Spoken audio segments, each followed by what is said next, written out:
it's a misrepresentation, surprise, surprise. Okay. Yeah, I was a little disturbed when I really. Good evening, everyone. This is the Goffstown Planning Board, and today is Thursday, July 28th. This is our second regularly scheduled meeting of the month. We have two items on our agenda tonight. They have both been before us before in one capacity or another.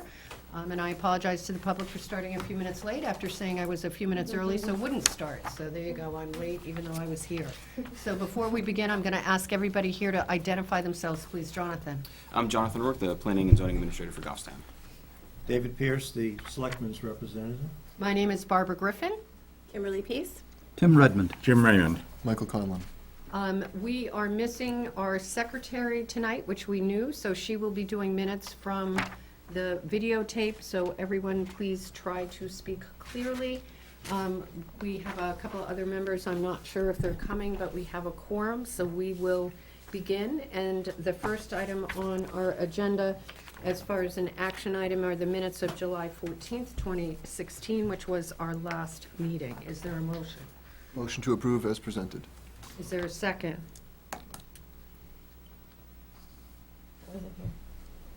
I'll Yeah. second. Any further discussion or comment?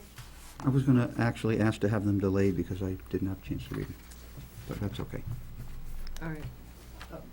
All those in favor say aye. Aye. Aye. Aye. Opposed? Abstaining? Abstain. Okay, 3 abstaining. So it carries. Thank you very much. All right, the first item on our agenda is an item of old business. This is in regards to map 20, lot 16. This is a completeness review, site plan review hearing for a proposal to convert the 1,404 square foot existing garage barn into an auto repair shop. The property currently has a real estate office, Century 21, along with a single-family home on the lot, making this a mixed-use property. The applicant and owners are JEM 443 Mast LLC. The property is located at the 443 Mast Road and Route 114A. It is identified in our zoning code as map 20, lot 16, and it is zoned RSBOD 2.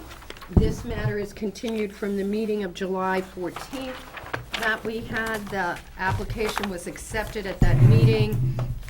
This application is before us after a variance was granted to allow a motor vehicle repair use in the RSBOD 2 zone on June 2nd, 2015.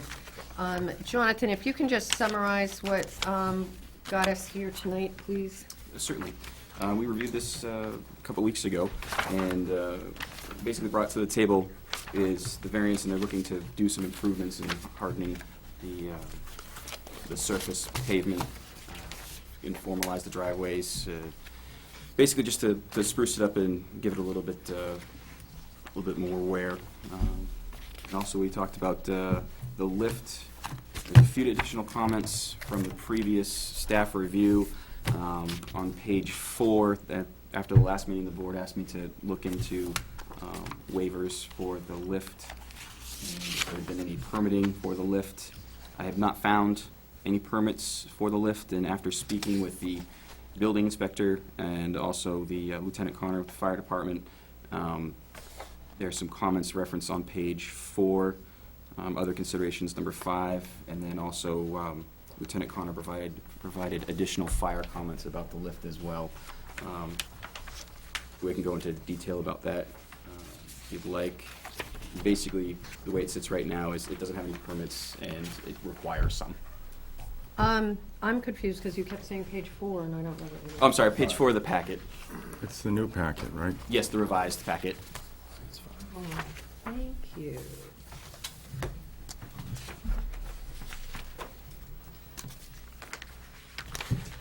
Still no comments received from police. No comments from police. No.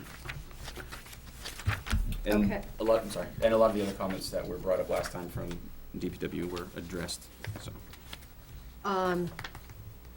All right, and last time, and in our packet that you provided us on that, you had the notice of decision from the zoning board. That is correct, and from the meeting minutes on June 2nd, 2015, Kathy Champagne amended her motion to grant the variances for the application for one bay in the barn as presented, as shown on the site plan. Alan Eaton seconded the motion, voted all in favor. Motion carried. Okay, so that's what it is in the notice decision for one day in the barn. Correct. Okay. And I've also provided the ZBA, what was presented to the ZBA as a site plan originally, and also some photo documentation as well. All right, and that's what, oh, this is what you gave us last week. Correct, I made And then copies for you, everybody. and then you took them back. So, for board members who weren't here, this was the site plan that was presented to the ZBA in 2015 when approval was, occurred. And your packet should have in it from either this week or last week. I guess Ray had, the applicant had given us some photos last week. I don't know whether they have extra copies for people who are here tonight. And these what are these photos that we have here tonight? Those photos are taken from the building inspector and myself, just showing the lift and the double bay doors on the back. And there's still currently an active, or open permit, I should say, from the building inspector. It's not closed out, and you just need to contact him to finish that out. What does that mean? It basically means that Mr. Heiken needs to follow up with Mark. Mark hasn't been back to give the final sign-off on what the work that's been done. On the building? On the renovations of the barn. Okay.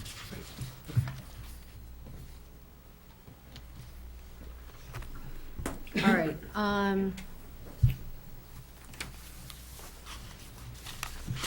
so we've continued this to resolve additional, information. And so so from the street, I see one door, and from the back, there's two doors? Is that what I'm seeing? Correct. There are two overhead doors in the rear. Okay.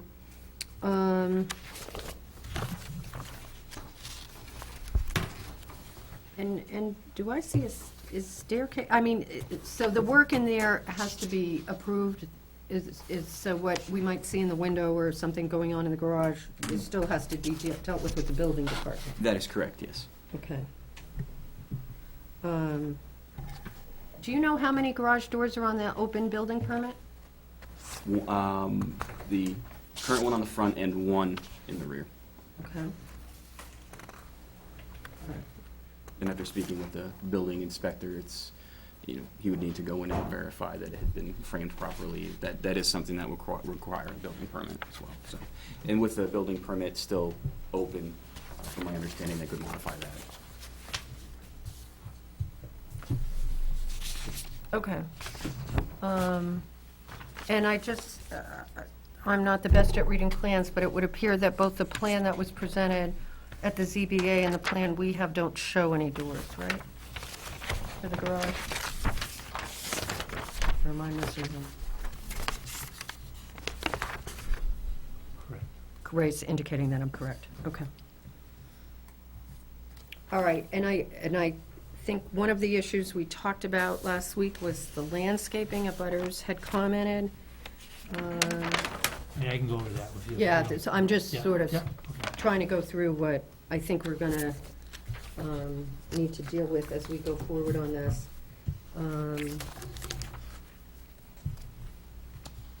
So the planning comments are pretty much the same Mhm. as they were before. The drainage maintenance agreement. The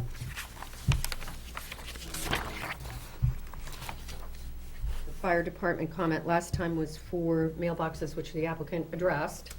And there's an issue in regards to some permits. And so according to fire, this is now industrial use.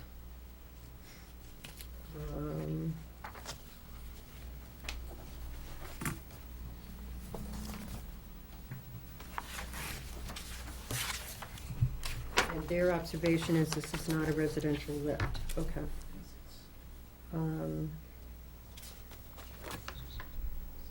All right, we have already accepted this site plan as complete and ready for review. My recollection is that, isn't there a waiver? Waiver for landscaping, but they also provided a plan this time. Okay, Mr. so we Shea. need to address that. So any other questions from board members before we proceed here tonight to hear from the applicant? I just usually like to get all our, what I think are gonna be our issues on the table before we get going. I have some questions on the zoning on this, which I can raise with the board later. Okay. But I think there's some zoning issues that I don't think have been addressed. Anything else from the board before we hear from the applicant?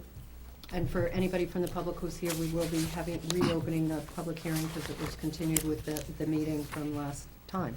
So, having said that, good evening. Evening, my name is Raymond Shea from Sanford Surveying, and with John Heichel, the owner of the property. There were quite a few comments at the last meeting. We had just gotten the staff report, and we've addressed most of Megan's comments. If you look at the sheet 1, notes 14 through 8, it addresses in specific some of the questions that came up. 14, there'll be no vehicle sales allowed from this property.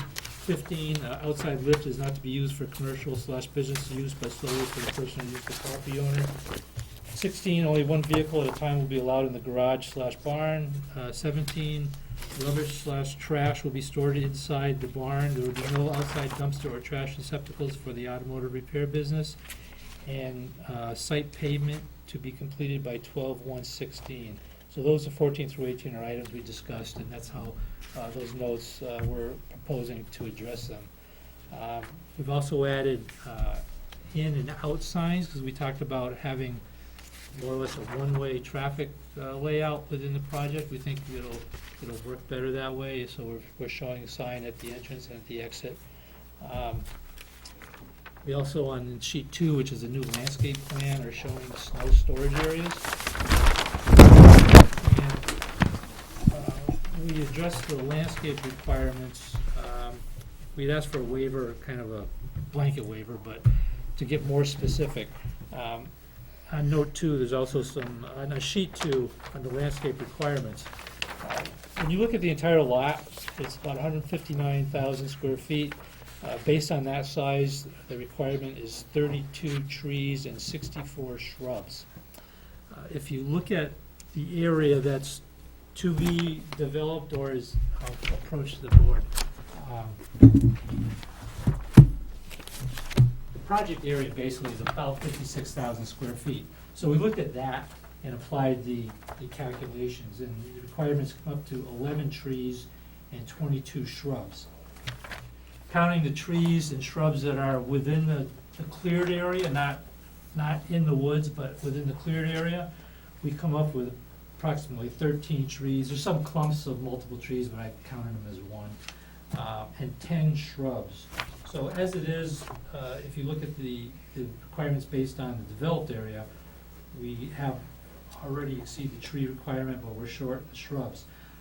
One area of the buffer, if you will, between the project and the abutting driveway, the Jones property, there is, out by the road, there's a tree and some landscaping, and as you get in about 70 feet, the trees pick up again. But there's an area just in from the road where it's basically clear between the project and the driveway. So we're proposing 6 arborvitaes in that area, which are pretty substantial and will help shield the driveway from the site.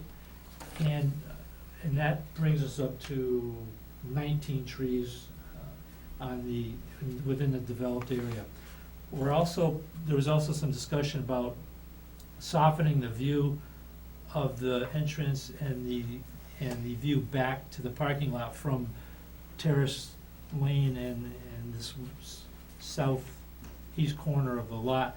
So we're proposing 6 rhododendrons at the entrance and then another 6 in this little island area to kind of soften that view.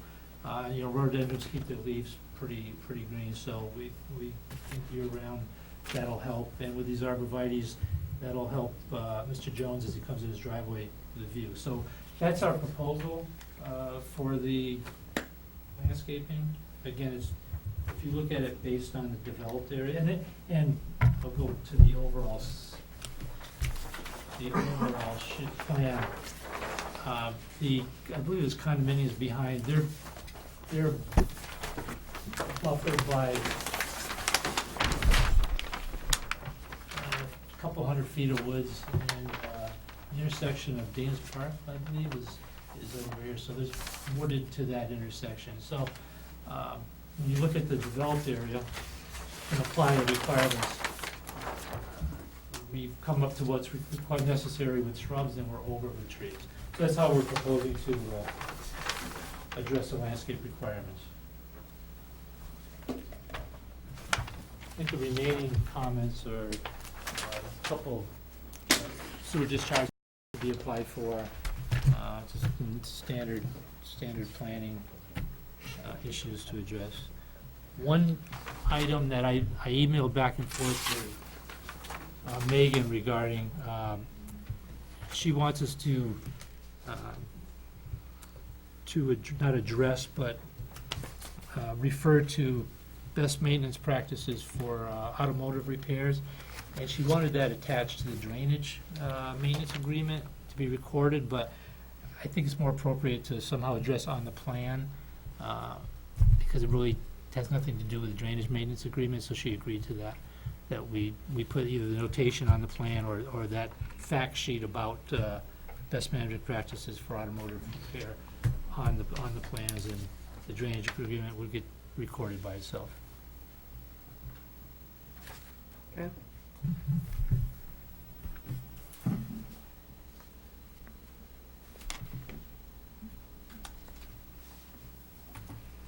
Questions, Tim? So I commend you, Ray, on coming in with a plan to show some landscaping.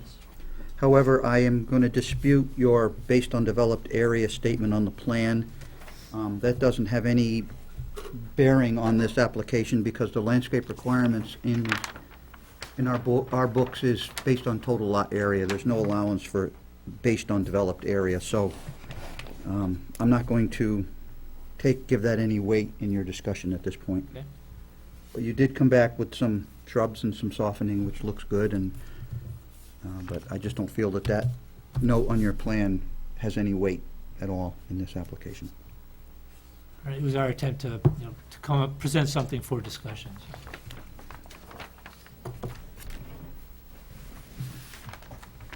Other questions or comments from board members? Jim? I had a question, reading the minutes, and Shay can help, is on the parking. There are a lot of references to different vehicles being parked on the site that come from off-site. Could you summarize that for me? Maybe Mr. Heichel can, but Well, we have more parking spaces than required, we're showing, just because we have an area, so, I'm not sure the real estate office, obviously has a need. There's a single-family residence which has a need, and Mr. Heichel's, the proposed garage has a need for, the worker and maybe a couple cars waiting out in the parking lot for work. So as far as bringing from off-site, I'm not sure what. well, the point is, we've treated that as a commercial use in the past, when you're parking on a lot with vehicles from another site. So if that's what's happening, I think we have to consider it. If there are cars from a different site being parked in, I understand the one category is the vehicles that are being worked on, but another is vehicles that are being parked there for other properties. And we've treated that as a I don't a believe use. What other properties? I don't know. I don't- I I recall a remember discussion talking about about other a boat properties. and Ms. Eichel's personal cars, and I'd like, concerned if, Yeah. that's being expanded. I don't think he's going to be bringing in cars from other properties parked there. Need my other cars at my other shop? I don't know, I'm just I trying to don't clarify remember what the the discussion discussion, was. that part of the discussion. That's never come up.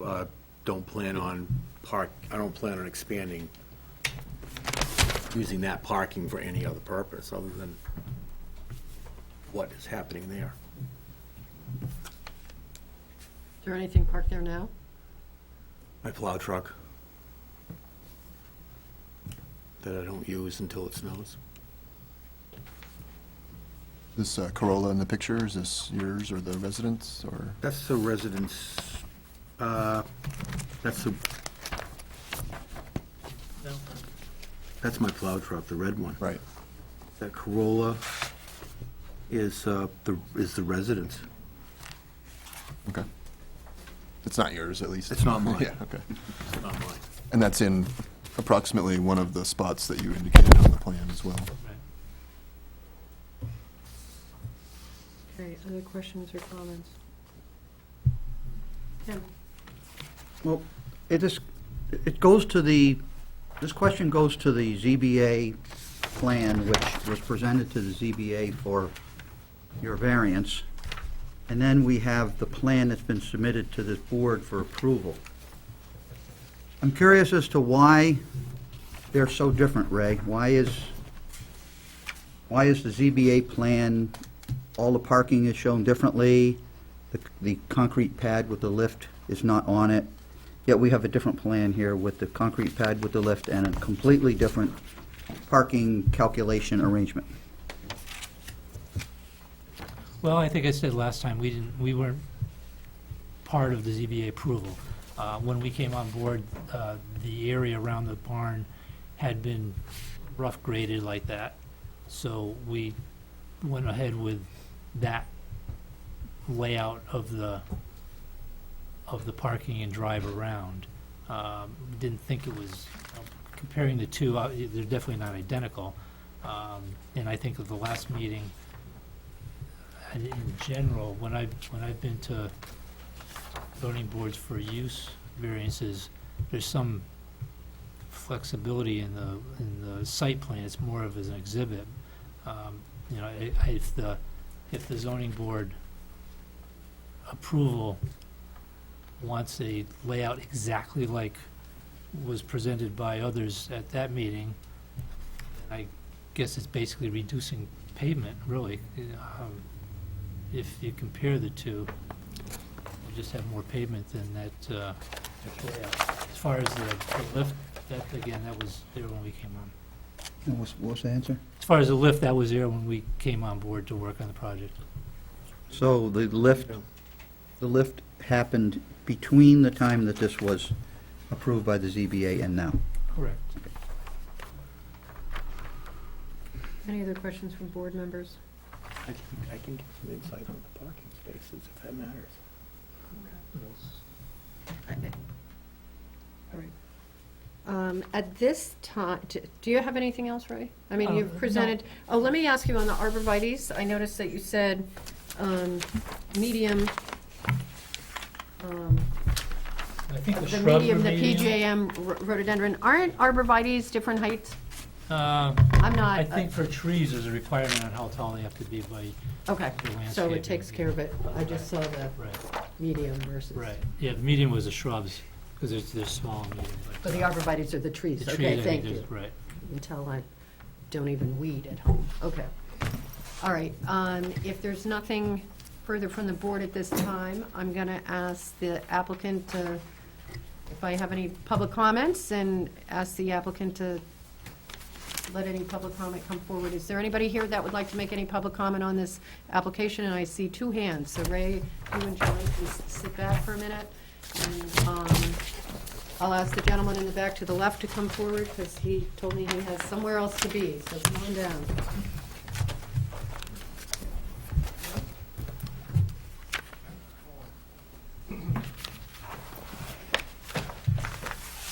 Where am I going?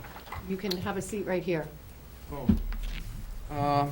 And if you could have a seat, and if you could each have a seat, each say your name and spell your last name for the record? As I said, we don't have our recording secretary here tonight, so she's doing this all from tape. So if we could make it real clear as for your name and your address and how you spell it. All right, Andrew Philippi, Philippy, Okay? 456 Mass Road, A and B, and 28 Meadow Lane. Okay, thank you. And with you at the table? Mary Philippi, co-owner, last name Phil. So the same, okay. IPPY, the same. Co-owner of the 456 Mass Road property, which is not directly across Mass Road from this property we're discussing tonight, but a little bit on a diagonal. We have a family member living there. We reside on 28 Meadow Lane, What street is it on? Mass Road. It is Mass It's Road? across the street, but not directly across the street from Is it towards the lights or towards the Shaw's Plaza? towards the Shaws. Is it across the street or on the same side? Across the street. Okay. We're more directly across from, I think the gentleman's name is Jones, Okay. that lives up on the hill. All right, we just try to figure out from our map where people are. All right, thank you. So, So, our concern is generally about potentially value of our property decreasing based on this change. It is largely residential neighborhood. Century 21 is there, but that's a business that you don't see a lot of activity. It fits in nice with the neighborhood, as does the antique place a little bit further down Mass Road. The one bay, I realize the variance was given for the one bay car repair place, but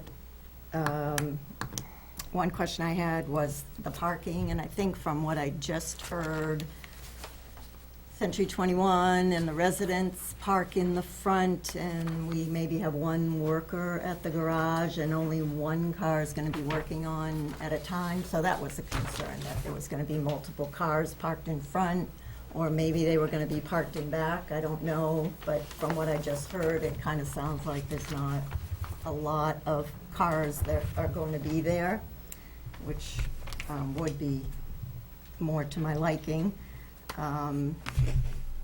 We have a concern about, as a lot of people seem to, about this lift on the outside of the building, concerns about loud noises using it, more activity because of it.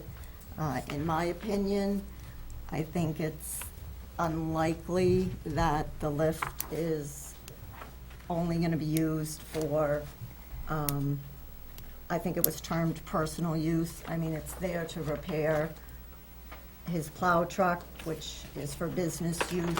I mean, is the truck owned by the business? Was the cost of the lift charged off as a business expense?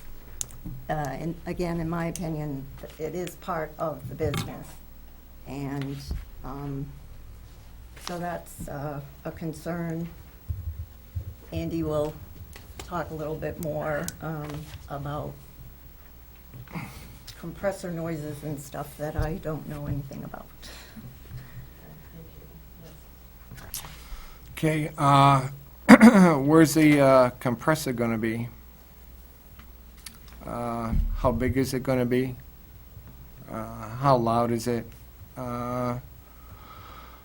When the doors are open, how loud are the three-quarter impact tools? Are they keeping the doors closed with earmuffs? The landscaping isn't gonna have anything to do with that. You can do all the landscaping you want. When you got the machines going, that isn't gonna help the noise.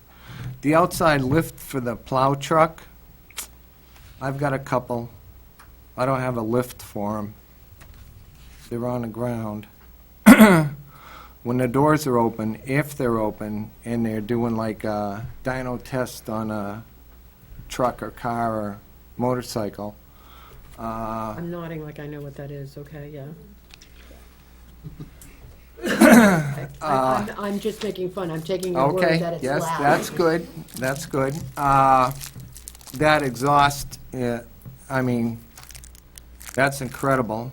Now, if this guy gets this, how long's he gonna be there? Once he does this, how long is he gonna stay there? We've been there for maybe about 6 decades. And if he comes and leaves, we're stuck with this. And if he, like say somebody puts a drone up there and he sees his outside lift with this Honda Civic on it, and they're working on it, how long is it gonna take you guys to spank him? We all know how long that's gonna be. Now, he's gonna do a little paint here and there. Where's that paint fume gonna go? I might be wrong on all this stuff, but that's stuff to consider here. The noise is gonna be incredible. So that's our concerns. Thank you. Thank you. Is there anybody else who'd like to make a comment on this application? I see a hand, come on down.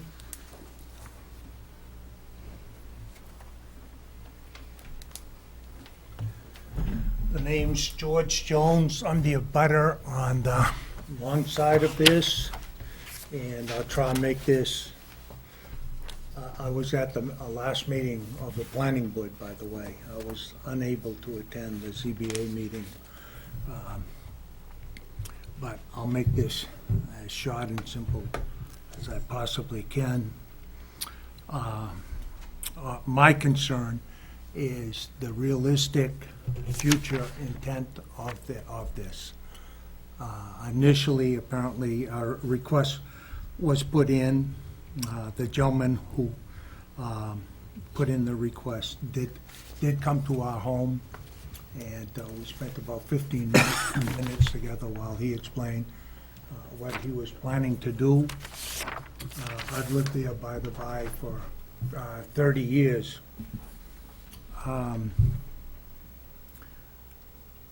My concern would be this: what is the potential growth once the planning board allows this to go through?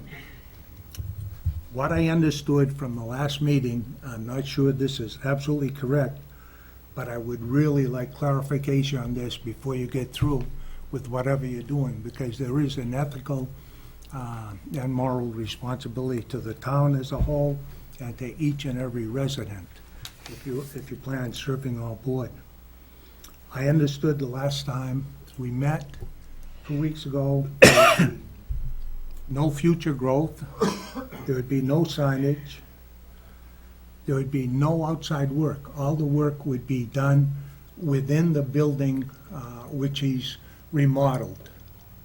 And I'd like to see that specifically stated someplace, because all I see is this pitting neighbor against neighbor down the road, and people being a little hesitant to condemn or say, boy, we can't let this go on, or this should be changed at this point, and maybe the neighbors can fight it out later on.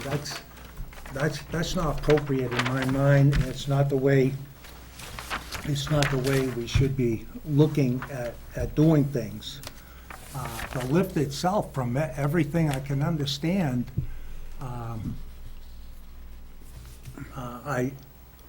what I've heard from everybody is certainly that was planned in advance, but there's no request put in on it.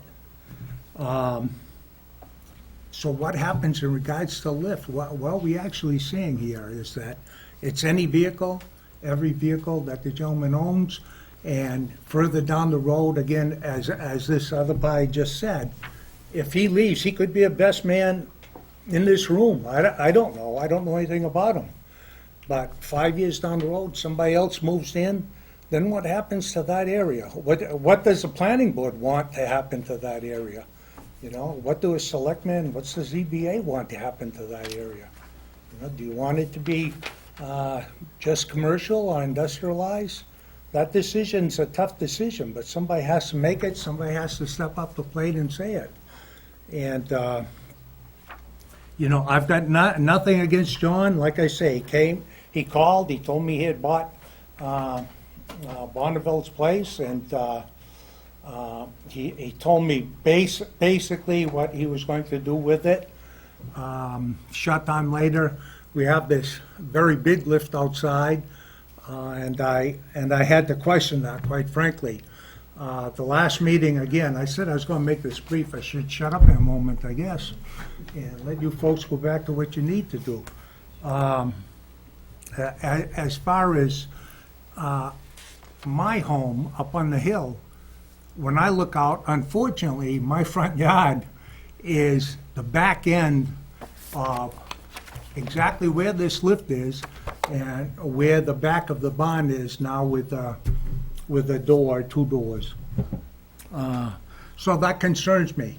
If you're going to approve this, at the very, very least, that work has to be contained as the ZBA granted within that building. That doesn't mean a car comes in and they do whatever. I'm not a mechanic, I know nothing about. And then the car rolls out and all the activity is done outside in the back. That's my understanding of that. I'm just asking you people for clarification on this, you know? And I guess beyond that, the hours of operation, as has been stated, was Monday through Friday, 8 to 5. Aside from that, and the landscape, I really wished that there's been several weeks that have passed. I would have liked, I volunteered the last time, by the way, at this meeting, publicly. I said I would be willing to pay for part of that landscaping. I don't give a damn, I'm not, you know, I can afford to do that. But I would have liked it if somebody had approached me and said, look at, Mr. Jones, we want to settle in, we want so-and-so, and what can we do to work together on this? I would have been glad to participate in that. Tonight's the first time I've heard anything, and I haven't disappeared off the face of the earth. I'm 7 years old, lived there 30 years. I don't want somebody down there batting around tools and equipment 7, 8, 9 o'clock at night. I'd look any one of you in the eye and say, in reality, you won't want that either. We all know that. Some people have a hard time facing up to it, though. So that's all I have to say. If whatever decision you make, you have to live with through tonight. My wife and I lived through it until we dropped dead. We've been Goffstown all of our lives, so there's a big, big difference, you know. I'm not planning to move within the foreseeable future.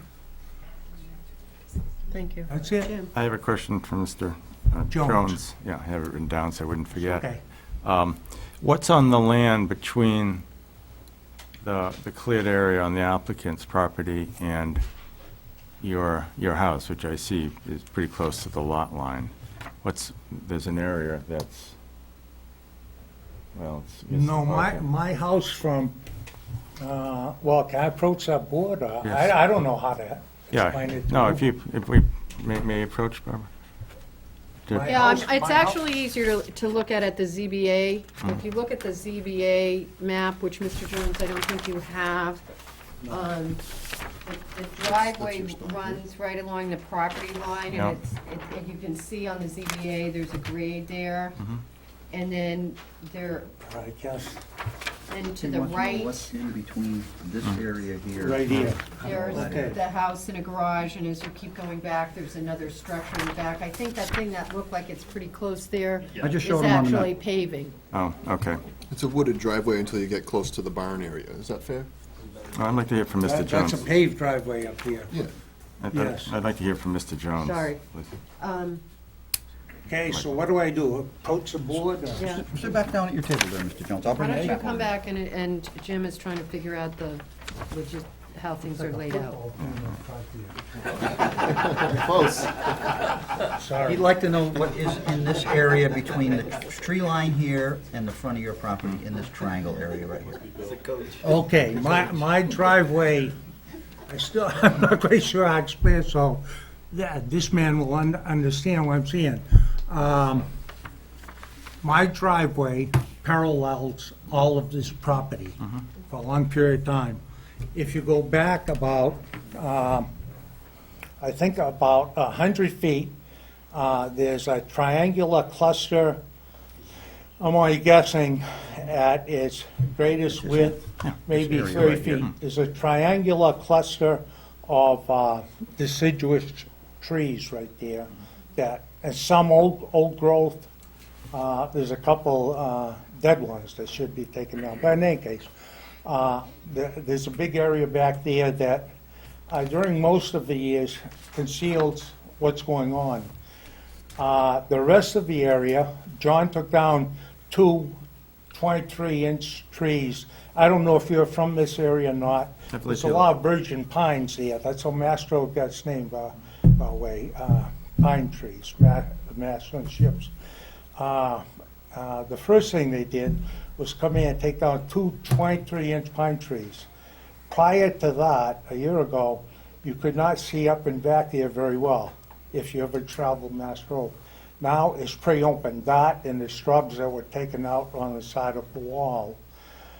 That being said, that area, there's an area where they pounded down the ledge. There's a strip of ledge, maybe 20 feet wide, goes right across my driveway into their property.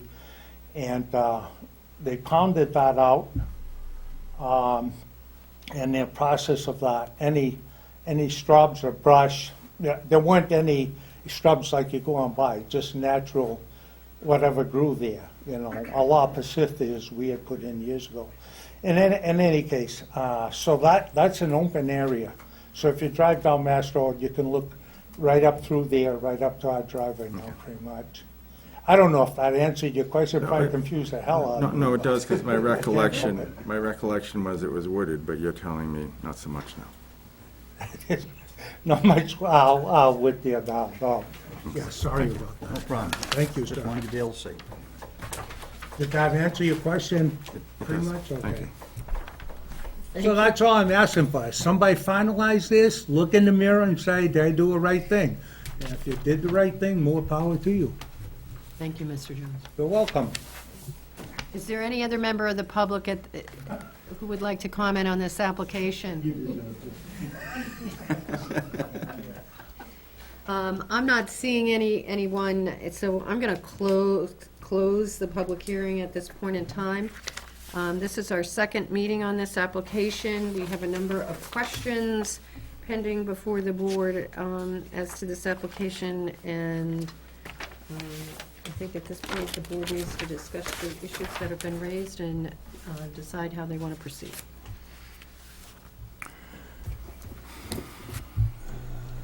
Jim? Well, I'm looking at the zoning ordinance of what's a permitted use in this district. And their motor vehicle repairs, service, and towing, including body work, is not a permitted use. Now, we don't have a exception for vehicles owned by the applicant, but in this case, the applicant is a entity, and my understanding is it's not the same entity as the other businesses that may use those vehicles. So if that vehicle is being repaired on the site, 1 second, Jim. Can Ray and John come back up at this point? Oh. Listen. I'll be able to hear what you're saying. Okay, Okay. okay. So soft-spoken. You couldn't hear. I'll try to talk more loudly, Come on up, but sit down, I Ray. don't think I can. It appears to be a use not permitted by zoning. The ZBA gave a variance for only certain uses, but not this one. Now, that's not to say they wouldn't permit it, maybe they will. But if we find that use falls within this activity, and it's not a use permitted, either as a permitted use or by variance of special exception, this board, in my view, does not have the power to approve the plan. Which use was that? That's motor vehicle repair service, towing, including body work. It's a category of use. And it's not a permitted use. Now, again, if he came back with a variance for it. We have a variance. For this use with the outside lift, it's a very restricted variance. It's a one-bay, no outside lift. It wasn't even shown on the plan. We find out it's a three-bay building with an outside lift. That's not what was before the ZBA. And I don't think that was within the scope of the variance that was granted. Had the applicant proposed it, maybe they would have approved it, but they didn't. So I think this application is really premature to be before us. What is your definition of bay? What's your legal definition of bay? I'm talking to the chair right now. Oh, okay, I'm sorry. This is not, this is board deliberations, and the applicant had been moved up to that, so you can hear what we're talking about. And if the board decides to open it up, it can do so. I will say at the meeting last week, and I'm looking for it in the minutes, I specifically asked, when I looked at the picture that we had at the time, which was just of the one door on the front, what was going to be going on the right side of the building. I believe that the answer was just storage and a place to put things. And tonight, I've got a picture of the rear of the building that has two bays. And as Jim has pointed out, the application was clearly for one bay. And so, and the directions on the paving for the ZBA were certainly not, and I wouldn't have expected it to be exact for the drawing for the ZBA, just sort of go around the building, but the paving on the drawing as presented goes right up to those bay doors. So,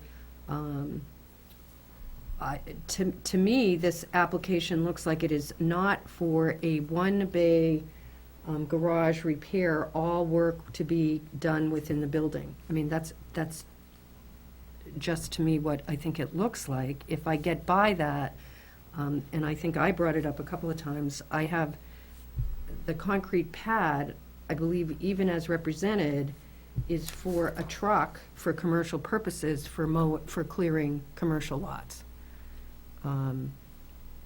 or non-residential uses.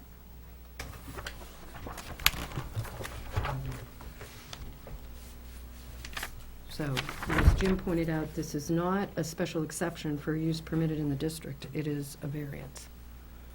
Michael? Thank you, Madam Chair. I have, also have concerns about the discrepancies between the zoning board approval and this application, specifically looking at the site plan that was presented to the ZBA.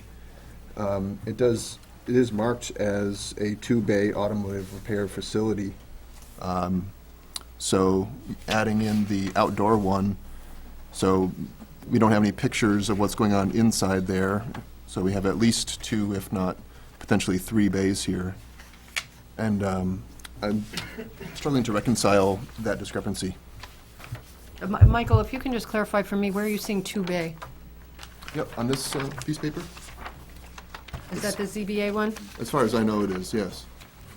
And the language in the box that's pointing to the two-story wood something barn. Oh, so says that's, existing- thank you for pointing that out. That's Clarification. why when Jonathan read the minutes, he said she amended her motion to be a one bay. These in the minutes previous, it did mention that it was a two-bay, but then It was proposed to be a two bay, Correct. but the ZBA only approved one bay. Correct. Okay. Which presumably is somehow within the barn, Which from the back looks like it is. which, at least one in the barn, potentially two. We have no pictures of what's going on in the barn, other than the representations by the applicant, It said in amend. addition to the outdoor, sort of surprise new bay that's there. So we have two, to potentially three bays going on here. Okay. Other questions or comments from the board? Well, I'm not sure, question for Jonathan. Yeah. Assuming all these occur, gets a variance, gets the permits, you can come back before us, but right now, yeah, they're not there. But typically, would we approve a plan showing a use for which a permit hasn't been granted? And if the outside lift required a permit, and that's what I'm reading, correct me if I'm wrong, that hasn't been granted, do we approve that?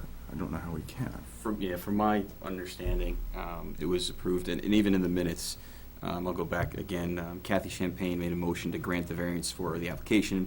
Alan Eaton asked if it was for one bay. Kathy Champagne said, as submitted. Alan Eaton said they submitted for 2 bays and presented this evening for 1 in the garage. And then it goes on to say that they have 1 bay in the garage. So anything, I think, beyond that. I think Jim's point was to something else. It Jim, was would you like it was to follow the up? comments on the lift and whether that required a building permit or some other The- a permit. The and whether or lift not it does was granted. require per permit, yes, it does. And it wasn't granted. It has not been, he has not applied for a permit.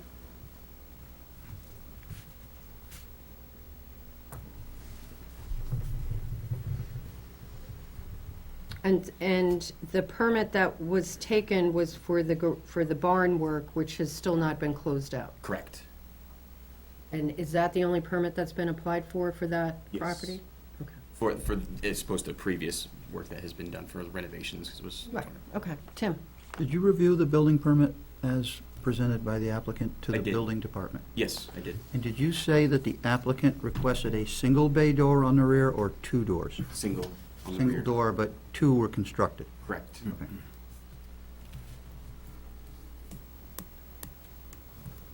Okay. Um,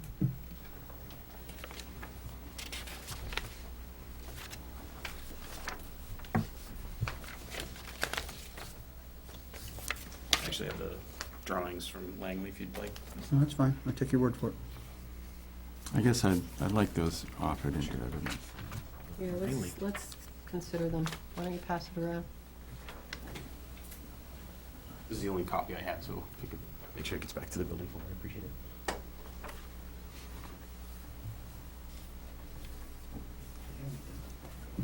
When we built this. On here. Okay, any other questions while this drawing is being passed around? I guess I'd like to request a copy of that be put in this record, which can be done afterwards. Gail, that was a request for you, I think. It is. Missing Gale. The missing Gail for that, and I'm assuming the pictures and the ZBA map are gonna go in.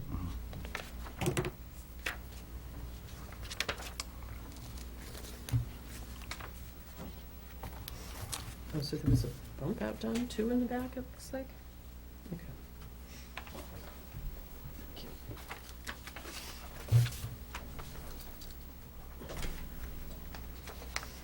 Okay. Tim? Well, at this point, it seems like we have to have the applicant reconcile the building permit that was applied for, which does not appear to be what we have in front of us, the concrete pad with the lift, which was not installed with any permit process from the building department, and the ZBA did not have that information for them when this was granted.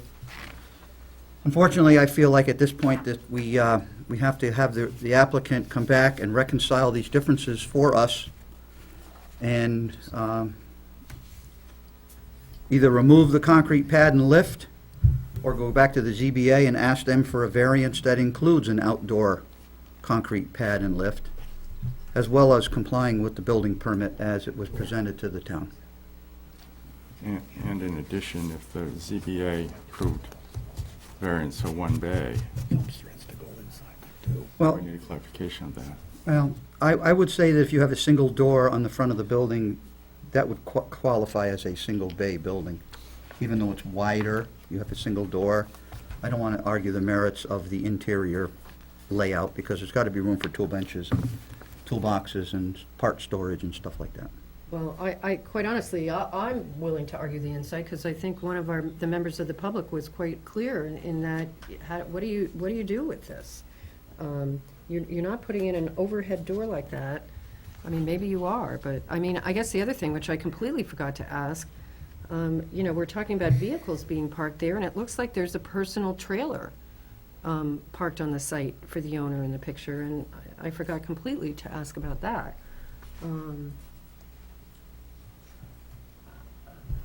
So, to summarize what I was getting to was, I think it's up to the applicant to come back with more information or an amended zoning decision that includes the lift, but if he doesn't come back with the amended zoning decision that does not have a lift, then I think the lift cannot be considered part of the site plan, and it'd be up to the applicant to remove it or do something different. I would make a motion to deny on the basis that this doesn't comply with zoning, that it doesn't have a variance to permit this use in this structure. It can't be heard at this time. Applicant can come back with an amended plan later, but right now, we can't approve this. I'm a little concerned that what was presented is materially different, presented to the ZBA and to us. But that happens, I understand, as Mr. Shea said. The ZBA requirement for a plan is not as rigorous as ours. But in light of the zoning restrictions, I think it is material. Jim has made an actual motion. Is there a second to the motion? I'll second Jim's motion for purposes of moving us forward. I think the alternative is either for Jim's motion or for something along Tim with the continuation to a date certain, and I can't imagine how we would do that. Either way, quite honestly, because I think that we're talking about, even under your scenario, is going back to ZBA, and we have no idea where we'd be, and this would need to be continued to a date certain. Or the applicant agrees to remove certain items that are in question on this plan and make the plan comply with the notice of decision that was handed down by the zoning board of adjustment.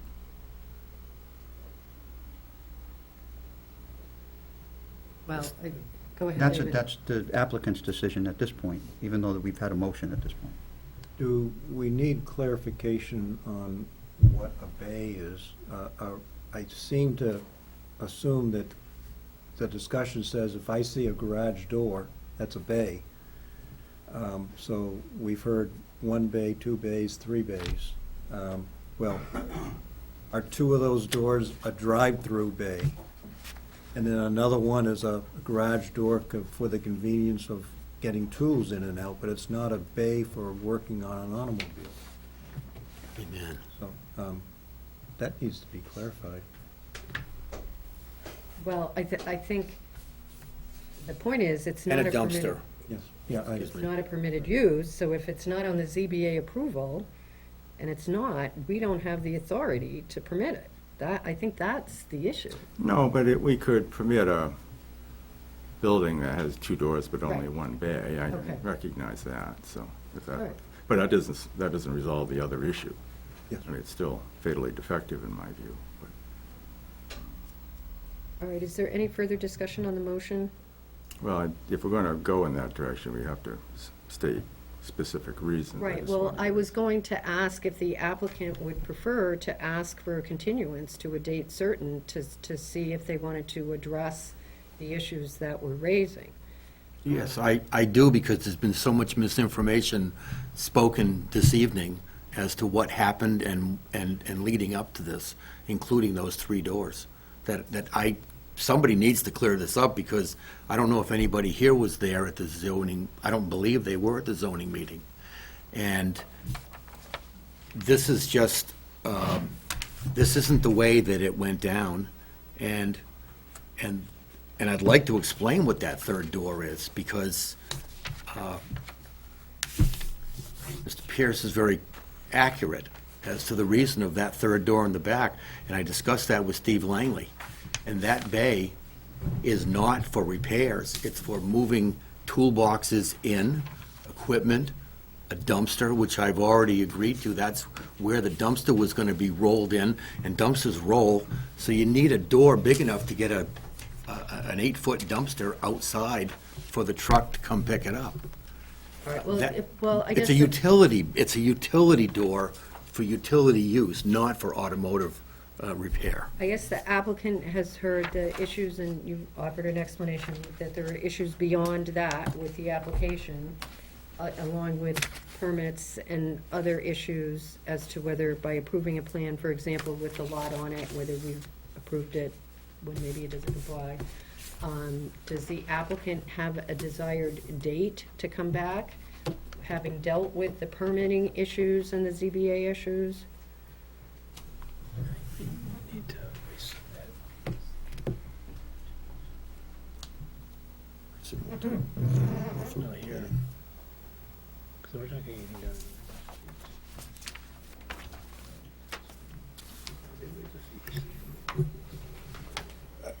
Yeah, I mean, with this, well, could I ask clarification? If I asked you to make a motion to if I resubmitted, is this another $700 and something permitting fee that I've already paid once? Are you asking me to pay this again? Jim? I think we all know that if you are denied and you come back with a new submission, you have to start from scratch with your abutter notices and everything. So a continuation would save you the money of abutter notices and other things. It won't if we continue it indefinitely. You'll still have to. That's go- why that's why I have asked the Let's question. continue it for a month. That'll give us time to regroup, and then within. And let us know whether you in wanna 3 go weeks, forward. if we still have issues outstanding, we'll write a letter to the board requesting an extension. Is that all right? Okay, do that. What's the date? 'Cause I'm gonna- Okay, so Jonathan, what's our second meeting in, Before we you- always cancel that I won't- second meeting in I- August, Ray. I might Before be you on vacation, proceed, too. we have to, How about the first meeting in September? What's the first meeting, Ray, I'm sorry, Tim. before we proceed, we have to have a motion withdrawal and a second withdrawal. No, I understand that. I'd prefer to make sure that we understand where we're going. What's the first date in September? 8th, I believe. 8th? October? September? Yeah, fine. Yes. Okay. All right. We had some discussions. A motion was made and seconded. The applicant is requesting that we continue this to September 8th. I'll request that my motion be withdrawn. And I'll withdraw my second. Would someone like to make a motion to continue this application to September 8th? So moved. Is there a second? It's been moved and seconded. Any further discussion? Seeing none, all those in favor say aye.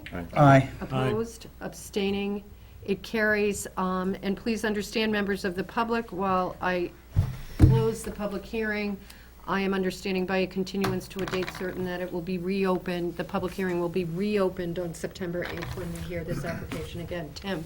And for the public to attend the meeting, you're going to have to keep an eye on the town website, because we will not notify you of the date of the meeting. It's going to be your obligation to pay attention to or call the planning office if you have any questions, or just check the town's website, because they do list all the meetings and the applicants that are going to be in that night. Thank you very much. Thank you.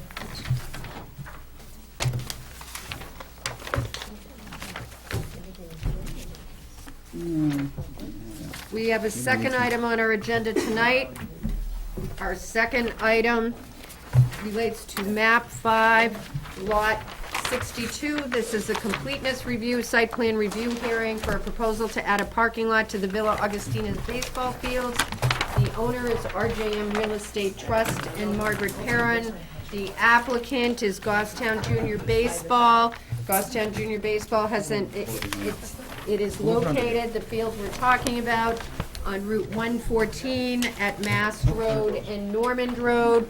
This is zoned a commercial and industrial flex zone, and this matter was continued from the July 14th meeting, with much paper flying around. On my right, All my stuff. we are about to begin. Madam Chair. David? Yes, besides being the selectman's representative of this board, I'm also an officer in the Friends of the Rail Trail, and in that capacity, I have made comments about this proposed project before it was presented and then after it was presented in that capacity. And in light of that, I'm going to recuse myself from this board's decision on this project. Thank you. And I'm assuming when I ask for public comment, I'm going to say your name. Thank you. So the board is aware this application has been continued. We have not actually heard this application. We're going to need a vote on the regional impact, and we also had some discussions, if you recall, in regards to a request for waiver of fees. There's also another request. Jim? Just to be clear, I'm looking at the plan set that we got for the prior meeting. Is there a revision? Yes, nope, it's the same. Okay. They have not been updated. Yeah, and in the application that's attached, there's been no change. Correct.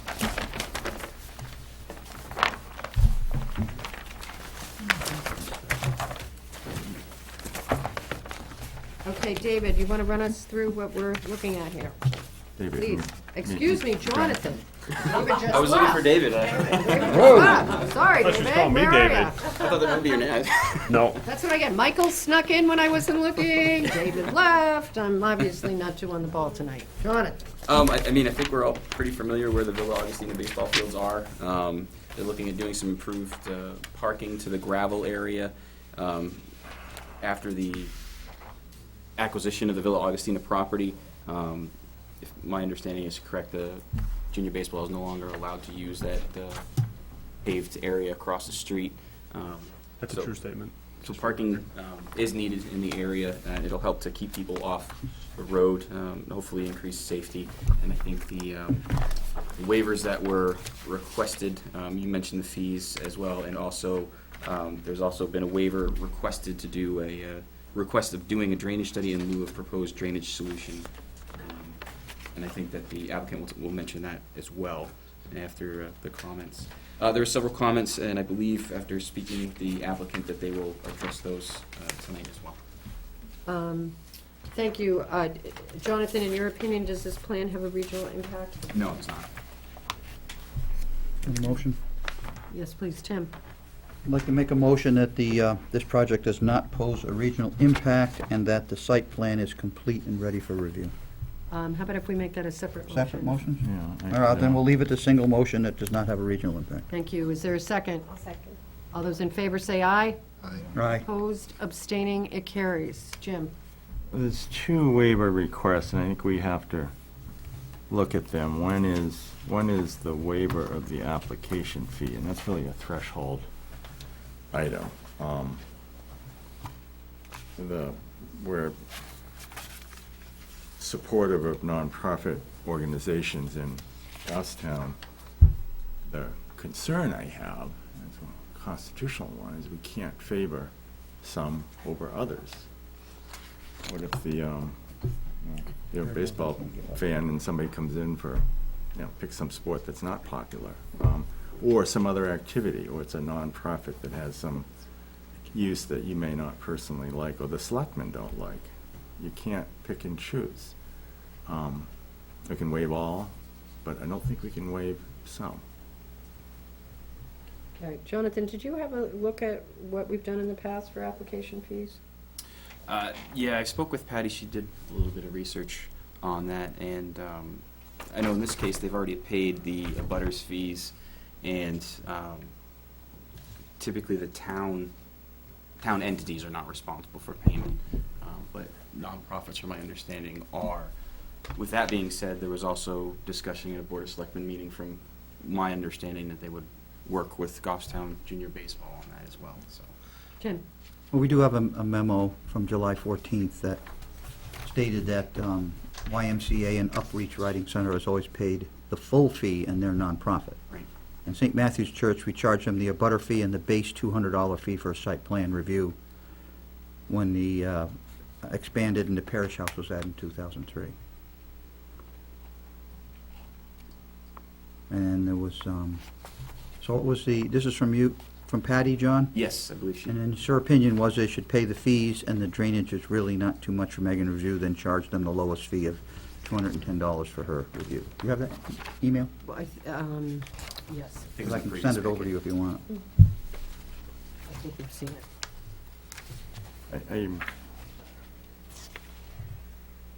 Jim? I want to make this easy for Goffstown Junior Baseball, but I don't want to make it difficult for us in the future. That's my concern. And, I just don't see how we can say we like baseball better than the YMCA, for example. Okay, well, I think actually they got the idea to request the waiver from us, so I think we need to just address it and move on Okay.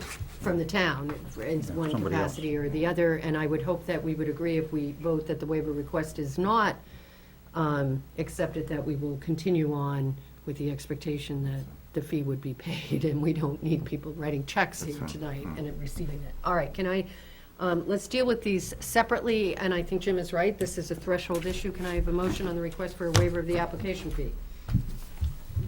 I guess regretfully, but I don't think we can waive it unless we're waiving it for all, so I'm going to move that we deny the request. Is there a second? I'll second it. Any further discussion? All those in favor say aye. Aye. But I will make a further motion that it be a condition subsequent, not a condition, condition precedent to the final signing, but not to proceeding tonight. Is So- that- so moved. Amend. All right, all those in favor say aye. Aye. Opposed? Abstaining, it carries. Gail, add it to the end when we get there. All right, and then there is the drainage study. I think we have some correspondence on the drainage study, so perhaps someone might be inclined to make a motion to accept the application as complete, conditioned on decision on the drainage study. Is there something new in today's packet? Which packet am I looking at on that, One that says Jonathan? revised. Yeah, I It's have today's. an email that was not put in the packet. I got it later in the day today. That's on the desk, and unfortunately No, they- Megan is not here tonight. I did not pass out copies to What did everyone. I do with my- Oh, Here it is. Here we go. I didn't throw that away. I gave a copy to the applicant, the chair.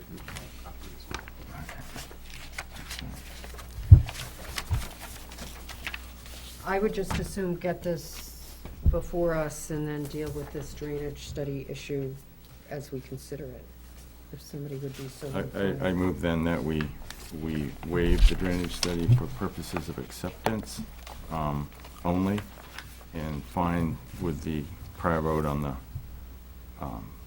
fee waiver that the application is complete. Is there a second? Second. Moved and seconded. Thank you to the right-hand side tonight. All those in favor say aye. Aye. Opposed, abstaining, it carries. There is no left-hand side at the moment. Yeah. I mean, All that can vote right, on you caught things. me, you're Valid. not really special, okay. All right, Jonathan, we have in our packet the comments that you've received on this application, and we should be looking at our revised packet, is that correct? That is correct, yes. Okay. And there are some planning department comments in regards to this. Conservation has no issues, engineering comments. This email or this report that we got, did the applicant get this? Yes. Okay. All right, does anybody have any questions as to where we're at before we hear the applicant's presentation? I'm seeing none, so why don't we get to it? Thank you. Okay. Good evening. Thank you for having us. My name is Eric Strand with Goffstown Junior Baseball. I'm also a licensed professional engineer in the state of New Hampshire, as well as 7 other jurisdictions. As Jonathan alluded to, what we're trying to accomplish here today is to rectify an issue that we have where we have no parking. And it's caused quite a problem for Goffstown Junior Baseball. Previously, as you mentioned, the property that was adjacent to, the parking lot that was adjacent to the Villa Augustina property was sold. We were immediately notified that we could no longer use that as parking, which had been our parking under use agreement for several years. We struggled mightily through this year to try to figure out ways that we could rectify this issue. We have a proposed solution before you to construct a 95 space gravel parking lot. We've coordinated with Eversource, the town, in terms of getting this approved. Eversource, as recently, it's actually just came in this week, has approved us and is willing to enter into a joint use agreement for the property, as well as to give us rights across the easemented area, that they have, give us an easement across the area to go ahead and do this. I'll submit this. I just got this yesterday. So Eversource, which is usually the biggest hurdle, has given us authorization to do it. One of the issues that was brought to our attention was we had originally wanted to pave it so that it was a nice paved parking lot that was easier to maintain rather than a gravel parking lot. Eversource was not in favor of that because they have to bring heavy equipment in to maintain their utility lines. So we agreed to make a gravel parking lot to go ahead and appease them to get that done. And as you can see here, it's located to the east. This graphic you guys do not have, so I'm just going to speak to it in generalities. The rest of the packet, you can see it, but this is one that I've been coordinating with New Hampshire DOT on for the driveway permit. You can see here the gravel parking lot. I'm going to actually approach it just so you Yeah, guys please. can see it. Watch out for my That's fine. obstacle I'll try not course. to trip over it. I'm big and goofy, so. So you can see here, this is Goffstown Junior Baseball's a future lot. We currently do not own it. We're before you because in order to purchase it, the bank is requiring that we have a permit from you people to be able to build this parking lot. So we're kind of in a conundrum. Which one comes first, the chicken or the egg? We need the egg first in order to build, actually purchase this property. So we have this parking lot that we proposed, again, 95 spots, gravel. We also, it's continuous to, you can't see it here on this older aerial, but the rail trail that is adjacent here. This is the gravel parking lot that exists that was extremely taxed. Can you move the whole thing? Why don't you move it to the How right about I of the move this floor? way? No, I think also so people can see what you're doing and the camera can pick it up. That's great. Is Thank that you. good? Okay. So you can see here, what we'd like to do is we'd like to abandon this entrance to the gravel parking lot at the request of New Hampshire DOT as well as the rail trail. So we have one point of entry into our parking lot off of Mass Road or 114. This is in the existing location of the existing access point into the property. It crosses across both town-owned parcel 1945-7 and then also this 30-foot swath that is owned by formerly PSNH, now Eversource. So we'd need to seek approvals to cross both of them in order to do such. You can see one of the issues that was brought up by New Hampshire DOT was the line of sight. What we're willing to do is to remove all the boulders that are currently here, as well as the vegetation along Mass Road, in order to create the line of sight that we need to be able to see. 400 feet gets you down here. For anyone who's familiar with the property, this is what we call a major field, and this is effectively the third base dugout right here. You can take all the shade, the tiny little bit of shade you have. I know it's the side I like to sit on too. To be honest with you, I say that, but I'm usually in the field, so. The other comment that came up was that there is another driveway that exists onto the property. One of the comments that was made that was it should be gated. It's existing. It's gated already, so it's not really an issue. This is gated off during all activities. The only thing that comes in and out of here is deliveries for concession stand or coaches dropping off equipment, such things of that nature, maintenance of the facility, stuff of that nature. So all access will be down here off the property. We're going to have walkways contained within our property. One of the issues that we had this year, and David, I'm sure will speak to it in a minute, is that the rail trail was just developed over here. We had a very congested area. There was parking. It was a free-for-all. And one of the reasons that is because we had no place to go. Actually, one of the property owners adjacent on the other side of Norman Road, Ed Monty, allowed us to actually use his parking lot, his field as a parking lot, but it was, I would say, probably half a mile away. So a lot of people tried to seek alternate routes. So this will alleviate that. It will get us closer to the fields and stop people from crossing the road. We did have issues with people crossing the road during heavy periods of time. And then we had people parking over here, all over the place. And It's a very creative group that goes to see baseball. They were part. they're diehard baseball fans, you know. So I know. I did disagree. We should grant the waiver for it, but baseball is better. But that's just me. I'm not arguing merits of it. That's fine. I could do it all day. So that's effectively our plan. The reason you guys already voted to waive the drainage. The reason why we did that was at the request of Collis Adams. No. Only for acceptance. Only for acceptance. Okay, well, I'll speak to that then. At our conceptual site plan review meeting back in, I believe it was November, early December of last year, Collis Adams, who also works for the Hampshire DS and the Wetlands Bureau, said that, quite frankly, it's not necessary for this. So we, at his request, are requesting a waiver We've gone through the analysis and looked at it. We've developed a drainage system for the site. The site is extremely flat. We're not really changing the use other than to put a gravel parking lot in. We are clearing vegetation, but most of the area now is a cleared area because Eversource comes in and maintains their power lines. There's a lot of ledge outcrop, so there's not a lot of infiltration that occurs on this site anyway, quite frankly. So a lot of it is sheet flow overland. For clarification, some of the comments that are in the packet from Megan, I think there's a misunderstanding in the plans. The contours that are on the plan are what we call 10th contours. Because it's so flat, we wanted to show more detail in the graphic, so it doesn't look like they tie into existing. Well, that's because they don't. The existings are 1-foot contours, so a 10th doesn't tie into a 1-foot contour. So you'll see this is extremely flat. All the drainage runs this way, kind of like it does now existing. We're maintaining the existing swale that's located to the north along this property line. We're going to channel water into that and then build a detention pond here to control peak flow and any off-site flooding. Questions? Michael? Thank you.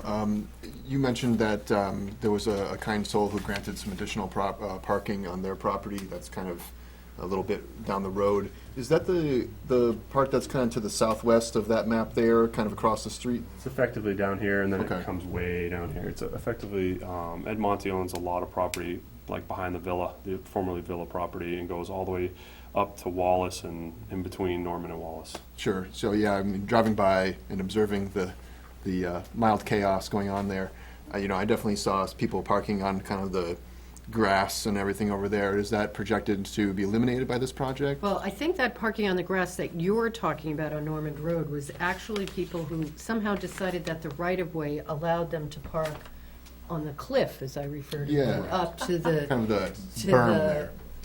to the paved parking that they used to use. The part he's talking about is even beyond that. That's correct. Yeah, that's what it sounded like. It's actually an access, there's a gated access road about right here that goes this way and then down into a large open grass field. I see. So, yes, people were parking in the right-of-way. We encouraged them several times. We actually had a parking initiative out there, and we were communicating with them at all times not to park there, unfortunately, rather than towing. What was happening was people were parking in the old parking lot and getting towed, so people were trying to find spaces at all times. We were caught, for lack of a better term, we were caught in a pickle. Well, I recall hearing your application earlier and knowing that this season was gonna be a mess. Quickly. Look, if I can, Tim, go ahead, and then I'll ask my question. 2 questions. What are you gonna do with the, I'm gonna call it the spring water that comes down in the Little League field there, the minor league field around left field corner?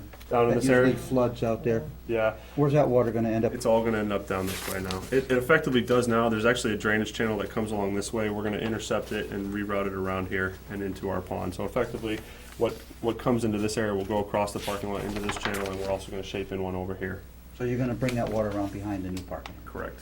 It used to previously just kind of do the same thing, just take longer periods of time, but now we're gonna channelize it. And- Familiar with that drainage channel? Over the years, Goffstown Junior Baseball has tried to rectify this solution. When I was a kid, this was always ponded. There was ducks actually that were always there. Are you putting in culverts then? Are you- No, When you say Swales. swales, Swales, really shallow swales across the parking, behind it, adjacent to the on the high side. limits. So that would cross the access road? The access road is gonna be, That could be, you could have a swale at the bottom of the access Yeah. road, they can drive through the swale. it's just so that they can get their, what they call a brontosaurus mower, which is an excavator. They could drive it literally through the woods if they needed I to. just trying to visualize what you. Yep. All right, the other thing was, you talked about the DOT requiring vegetation removal down that one side there behind, well, I guess it's the third baseline there. What was their express instructions to you? Did they tell you exactly what they wanted? They want 400 feet of line of sight. Yeah, but does that mean they're requiring you to cut the trees or limb them? They're requiring us to create 400 feet, so what I'm trying to coordinate with New Hampshire DOT to figure out what exactly that is. My assessment of it is, having been there and looked at it numerous times and walked it, because, I mean, effectively this year, a lot of people were parking over here, and so we were trying to control people. You can see, there's not a lot of understory, it's mostly limbs that need to be cut.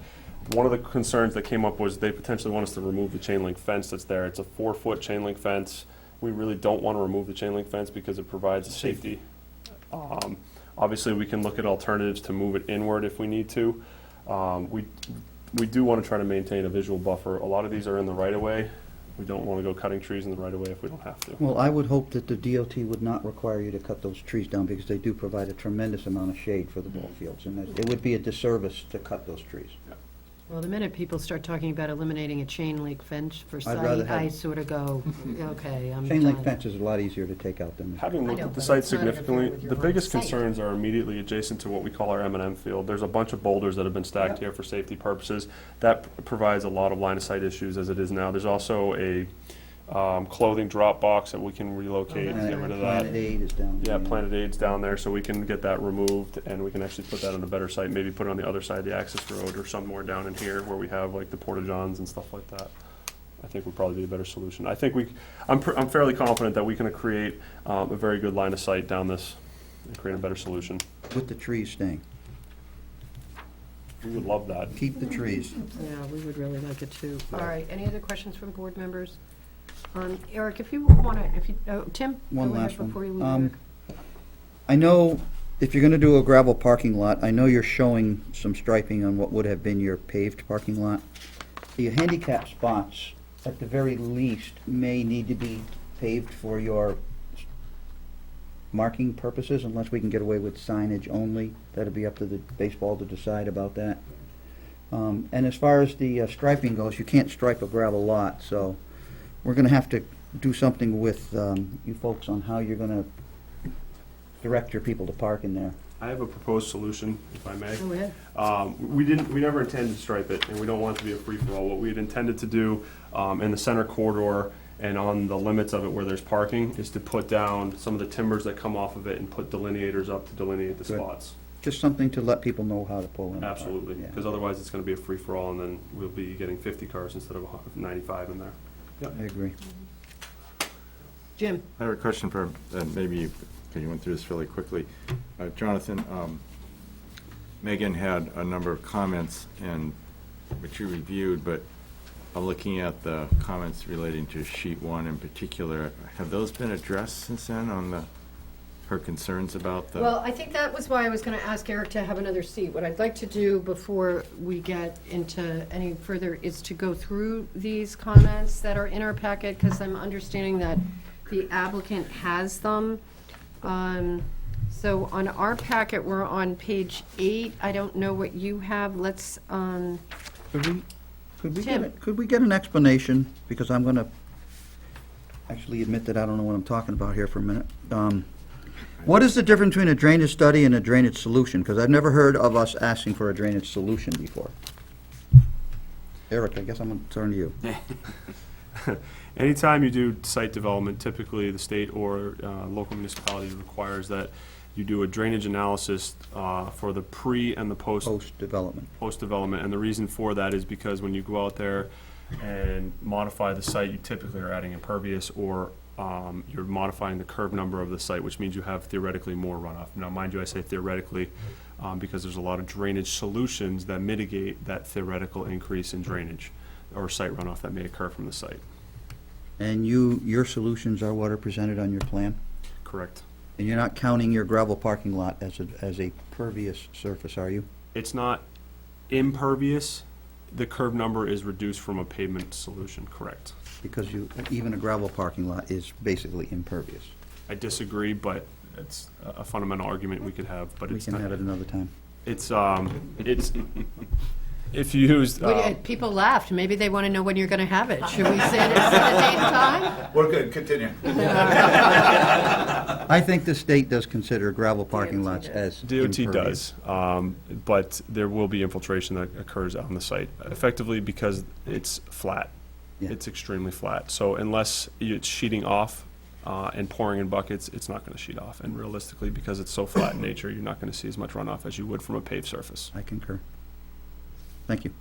All right, thank you. So having talked about that, I am on page 8 of our packet. Eric, we have a list of various comments and other considerations. There was an issue of the easement for the crossing of the parcel, and it sounds like you've got the letter that you can give us to show that you've got that taken care of. And there's an issue of an easement from the town for one of the parcels. Jonathan, is that correct? I'm seeing that, but we sort of didn't hear that before. Where is that coming from? Board of Selectmen, right? For the easement for crossing over? Yeah. For the town? I don't believe there's one that currently exists now. I don't know that there is, and quite frankly, we'd like to use it as a current use, and just modify it slightly to maintain the access into our site. There's none now, okay. Not that I know of. This board cannot grant it. No. Right. The selectmen, Okay. after hearing, can. Right, It's a select board decision. okay, just so we understand that. And we're- The flood hazard district requirements are not applicable, it's not in the floodway, it's not by a prime wetland, and it meets the requirements of our wetland and surface water conservation district. So, as to staff comments, Eric, have you seen these? Driveway permit, DOT, they're asking, these comments look a little old. Clearly DOT has been looking at the plan, the demarcation of parking spaces. We're talking about timbers will be used on site. There's a note on D1 about removing 2 abandoned utility pole stubs. Is that an issue or not? Eversource requested that they be removed. Okay. And there was a question about paving or gravel, and that there might have been some conflicting information on D1, but it's gonna be gravel. Correct. And there were some date issues on sheets S1 and E1. Is updating that an issue? No, we acknowledge that the date should be 11/12/15. Unless something else has been. Should be good. Okay. Is there any outdoor lighting that's changing on this plan? Nope. So, before we go any farther with that one, Yep. this lot is pretty far from the lights that even illuminate the field when we have Saturday night games, because we've all been to them to all our lives. And what are you gonna do to make the parking lot safe for people for night games to get out to their vehicles, or you're gonna let them figure it out for themselves? Presently, people are parking down in the same area with the lights that illuminate that area pretty significantly From the, from the ball fields. And what we typically do as a practice is one of the board members is the last one to turn off the lights as they're walking away from the fields. Everyone else is gone, the lights go off. the lights on the street or across the way at Public Services There are building over, that- there are lights over shed in that adjacent. direction? Yes, there are. Yep. We're comfortable that there's enough light source in the area to Be provide a safe environment, especially where no one's crossing the street and Right. they're all contained within the property. We have those nice red lights now to get them across the street. There's a comment about additional signage. Was there anything on these plans indicating additional signage other than the entrance and of the parking lot? Or No, the only thing that I'll add is that one of the comments was that we didn't clearly define that we were going to remove the other driveway. We are, because we only want one point of access. We'll need to remove some of the signage that was just put in with the rail trail project, and to get away from the rail trail in terms of accessing in and out of that property. Again, we want one point of entry in and out of the parking lot.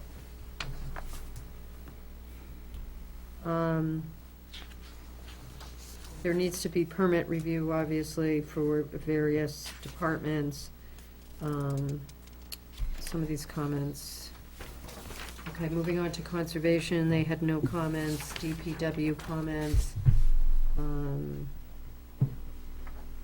There was some sheet A1 comments that look like there's something in regarding to the licensed land surveyor stamp, boundary lines, which need, I'm assuming we'll be working out, and, The property map A1 we took from, if I may, Madam. go ahead, if you can take us through as much more A1, effectively the than I property, can. the butters plan that's shown in the package, that was taken from the town's GIS. All that information was taken from the GIS and inserted into the document. To go out there and do meets and bounds on this plan would be an expensive task for us, that quite frankly, we don't have the money for. Are they asking for a waiver then? So we would request a waiver for that. We'll have to fill one out. Yep, that's fine. sheet A1.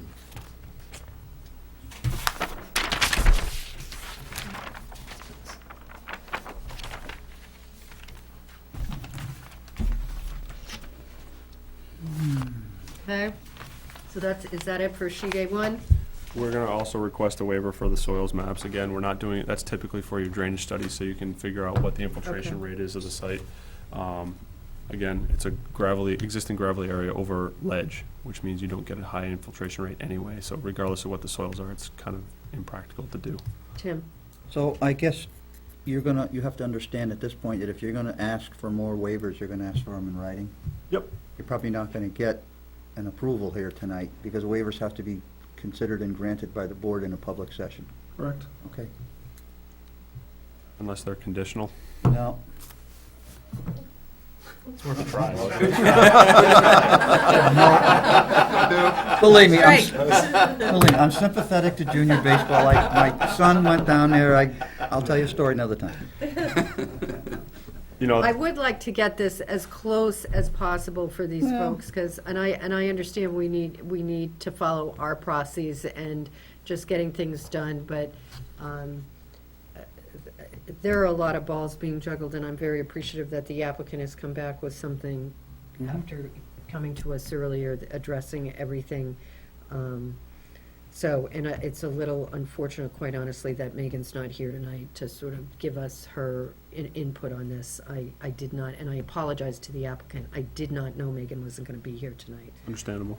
Seems like we have some things we need to request in writing anyway, so it works Okay. out. It's fine. All right, so sheet D1, those seem to be simple Notes. changes to the plan. Simple changes. I actually will request from Megan a copy of the as-bills for the 27-inch main. The other stuff, we don't have good data on, but I can rough it into the plans to Right. show I it. mean, I think it's just a question of showing, Yep. so. It's fine. Again, on sheet S1, there's a comment about proposed signage, lines, topo, and here we go to this drainage study. Just for clarification, I kind of mentioned it in my quick presentation, but I think there was definitely a misunderstanding as to what the contours were that were indicated on the plan. If you look at sheet S1, the contours, it looks like there's a lot of contours, so it looks like it's, steeply graded. If you look closer at the contours, it goes from, Tenths. they're 10th contours, so from side to side, there's a 2-foot elevation difference. It's not very much at all across the site. I believe, I'd have to go back and double check the grading, but I think it's generally at about 1% across the entire area. It's not very steep. 1 foot of change, not 2 feet. 291.9 to 291. Yeah, 1 foot of change across the entire site, thank you. So, it's very flat. The steepest area is on the access road coming off All of right, Mass so Road. so we need to clarify that, so Megan, everybody understands the same thing as to what the drawing shows. General comments in regards to DOT, you're in contact with them. Site distance, you're in contact with them. Yep. Gravel, channeling, that has to do with the work you're doing with DOT, is my read. Again, we come back to sign detail as a comment. Approval blocks. I'll coordinate with Megan, but Jonathan, do you know what the concern is with the signage? Because quite frankly, we're trying to minimize the amount of signs, and we're taking away one of the access points, so the signage, we don't really need a whole heck of a lot. I think the only signage that we may need is potentially handicap spaces. Yeah, I believe that's, I don't want to speak for her, but if I remember correctly, that's basically what she was getting at. Okay. Clean it up. Yeah, I think we can clarify that in writing. I do it all the time. All right, the selectmen are the ones who have to deal with an easement. I think there's all sorts of issues in regards to the easement that I'm hoping the town decides they don't not to need to get into. The fire department comments,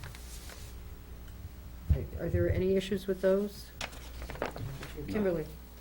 I was just backing up to sheet S1, Yep. where Megan said proposed pond install drainage study is required. Has there been discussion or resolution on that? No, I got these just before I traveled to Florida for work, and I'm No, coordinating. that's why with I was saying that it's unfortunate that she wasn't here tonight, so we could sort of Right. get everybody talking about exactly And again, I what it think, is. And I think the point is, if Megan thinks there's more of a contour here than there is, that may be the cause of the continuing request for something that the applicant is thinking is not needed. and also if it was paved as well.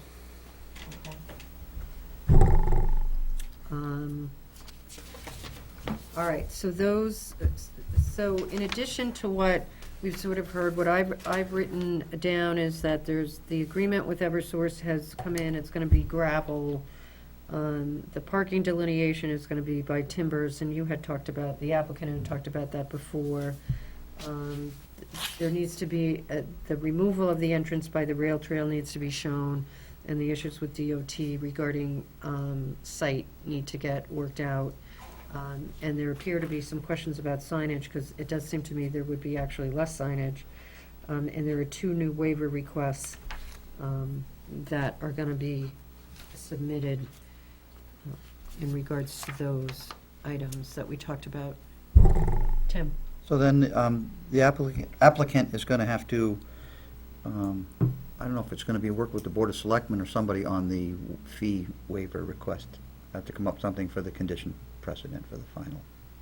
We're gonna have to have something decided at the end, right? I thought we denied the fee waiver request. But they were gonna go back and try to talk to the selectmen about something? That's our decision.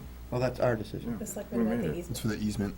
Okay. That was the easement we were talking about, which, Okay, as I then. said, they're already there. I'm not going to go there. Michael? Thank you, Madam Chair. What's the approximate width of the little neck connecting to the road? I believe it's 24 feet. Okay, that's pretty wide. Yeah. I was just, it looks a little tight right there, and I was just curious if, the fire department comments say that it must accommodate the fire engine, but there's nothing stated or in writing here that says it would.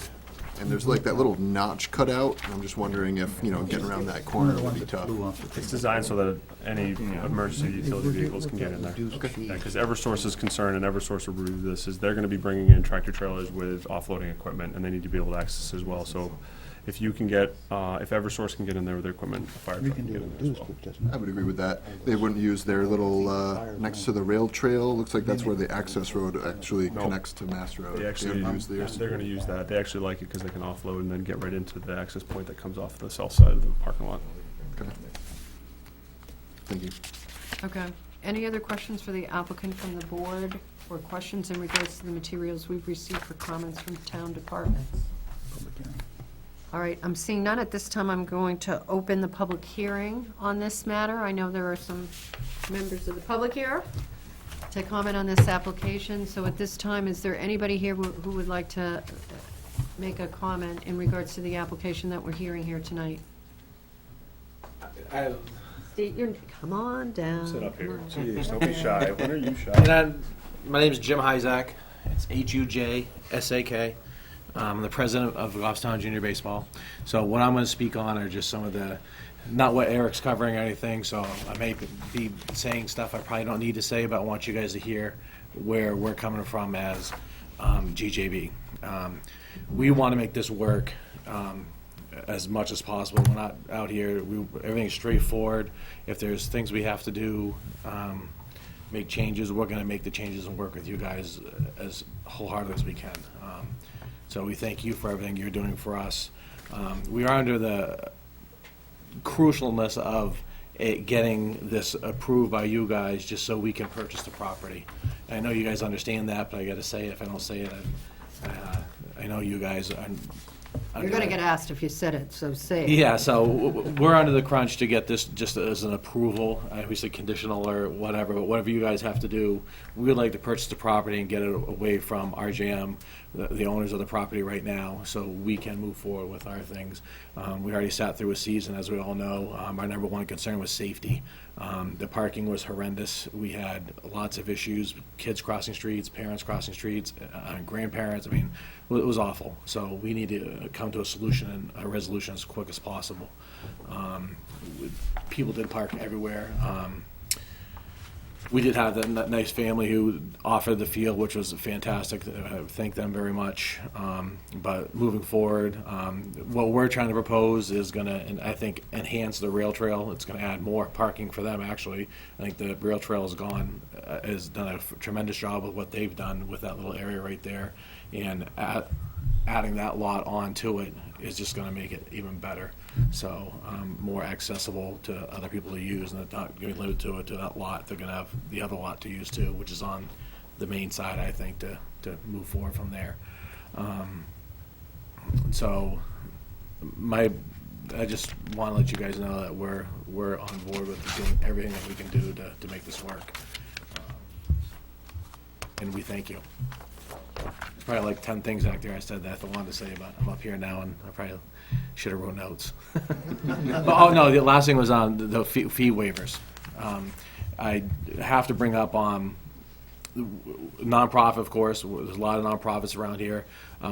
We don't hire or we don't pay anybody to do our services. We're all volunteers. So whereas you said the why, we don't give them any breaks, but they have staff, they have payroll, they have all that. We have volunteers who we charge families bare minimum, and we actually upped our fees just a little bit this year to make it even easier to purchase this land, which we're still a long way from really being realistically where we want to be. So we have a lot of work on that end. We're going to take a mortgage on this land. We're not coming out with whatever money we need to and paying for that. So any little breaks or help we get is huge, and we will put them in writing. We will talk to selectmen. We'll do anything we have to do, but those little bit amounts of money, it don't seem like a lot. The 1,000 here, the 500 here, the 200 here, it adds up to our league extensively. So when you guys consider those things, you said make a motion that we can't do that, please consider it, because we really need all the help we can get. We've put it out there to businesses, the whole community. We're community-based. I mean, Goffstown Junior Baseball is part of Goffstown. We're trying to make it better for everybody. And we said we're gonna do that through you guys, but please help us on that end if you can. Thank you. Thank you. Is there anybody else here tonight who'd like to make a comment on this application in regards to parking on map 5, lot 62? Do we want Warren or David or both of you at the same time? Both. All right, come on down. Mine is first. I liked it. I'm David Pierce, 21 Mill Street. I'm an officer in Friends of the Rail Trail. Thank you. I'm Warren Denby, D-E-N-B-Y, and I'm president of the Friends of the Goffstown Rail Trail. Thank you. I have some comments for the board to consider.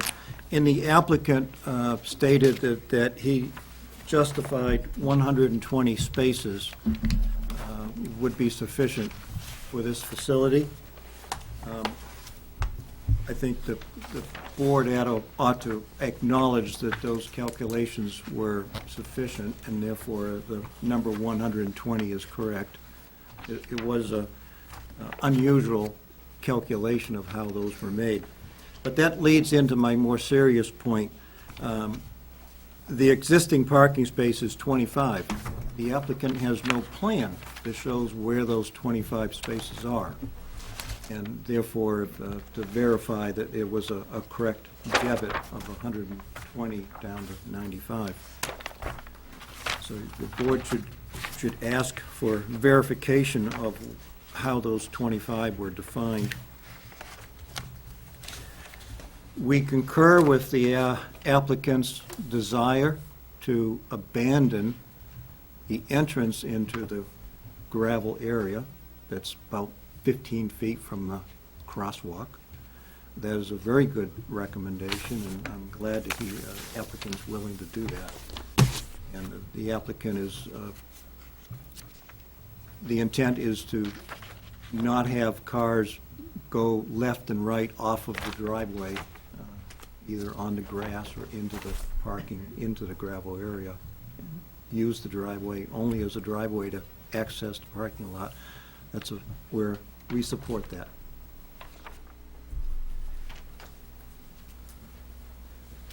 And I have one comment on that deals with the your drawing S1. And on the drawing S1, there's a line that goes through a sewer manhole, and you indicate that that's the north boundary of a parcel. It's parcel 194751, which is the 30-foot width for public service. I'm going to pass around for the board a drawing that shows that 30-foot width is wrongly, is not correctly shown on drawing S1. I believe that 30-foot width goes through the entire north parking lanes, parking slots. So, I'll pass these around, one for the record there, and I'll pass those through here.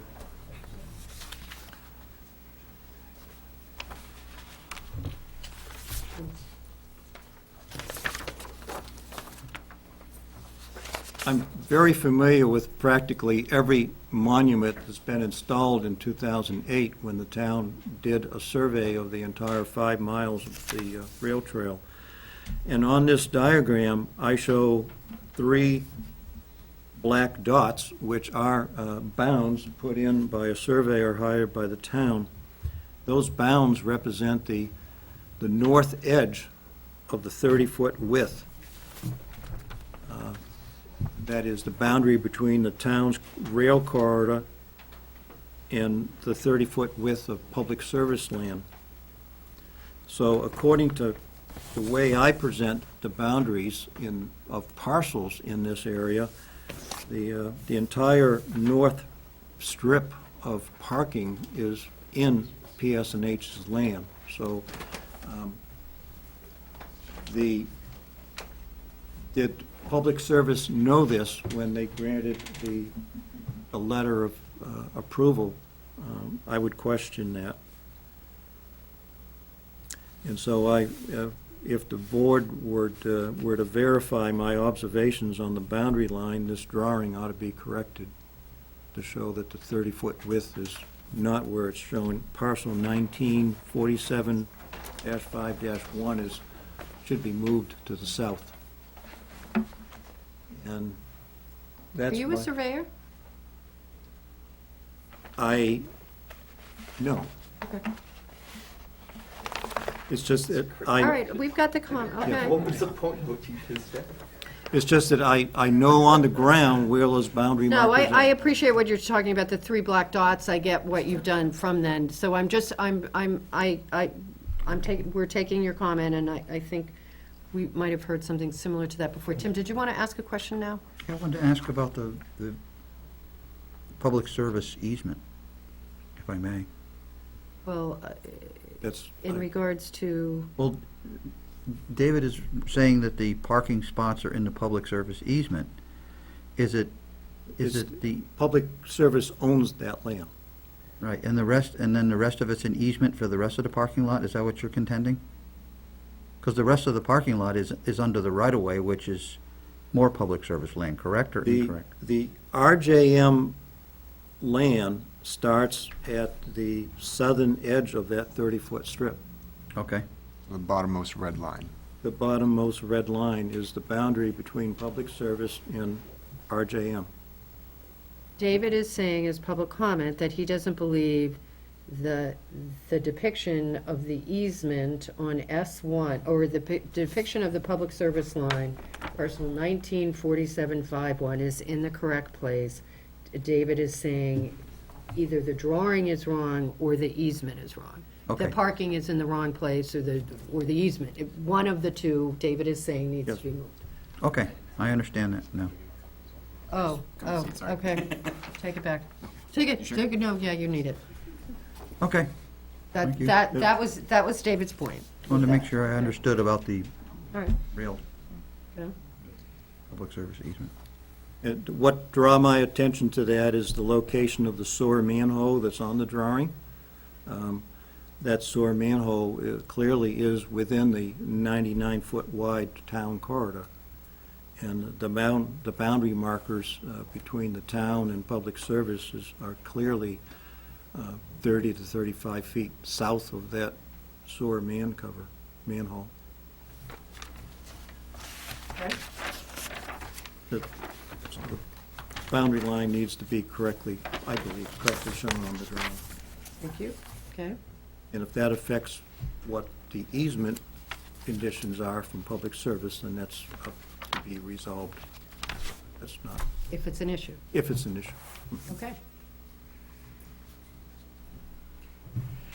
I'm here on behalf of the Board of Directors of the Friends of the Rail Trail to congratulate Eric Strand on what he's been able to achieve so far and how quickly he's been able to resolve some of these issues. We wish him the best of success. The Friends of the Rail Trail are anxious to support and work with these issues and to resolve them as soon as possible, because we know that winter is on its way and we have cross-country skiers and other winter athletes who are anxious to get on the trail and take advantage of it, and they always want places to park, and that's all I have to contribute. Thank you. Thank you. Okay. Is there anybody else here who'd like to make a public comment on the application before us, map 5, lot 62, public comment? Anybody else? I'm seeing, why is somebody hiding back there? Got a kid sleeping. That's okay, so are we. That is awesome. Okay.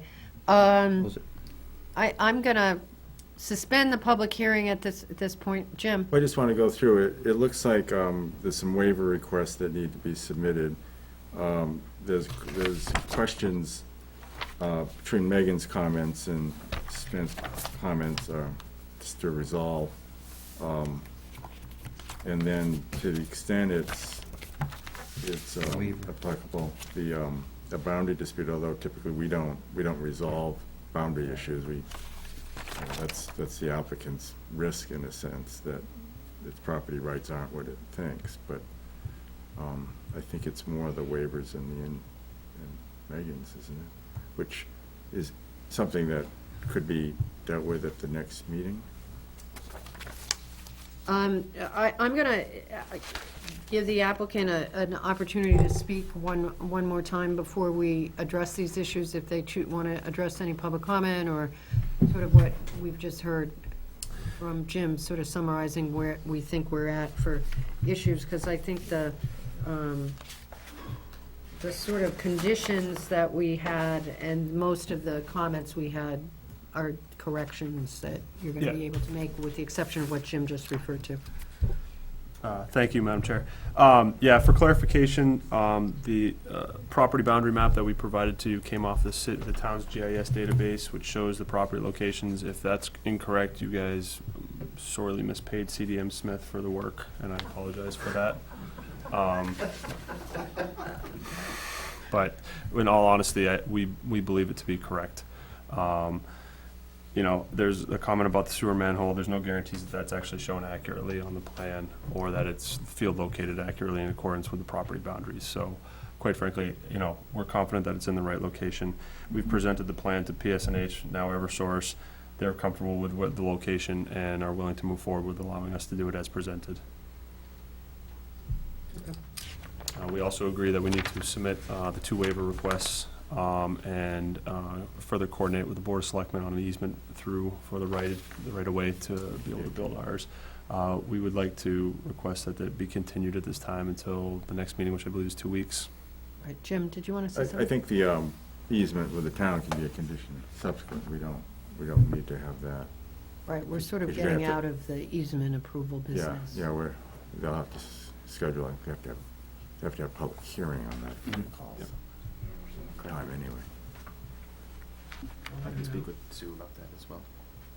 No, does Goffstown Junior Baseball want to start raising prescriptive easement claims against the town? But no, we're not subject to this. I understand, but it certainly wouldn't, I wouldn't want to be on the board holding that public hearing.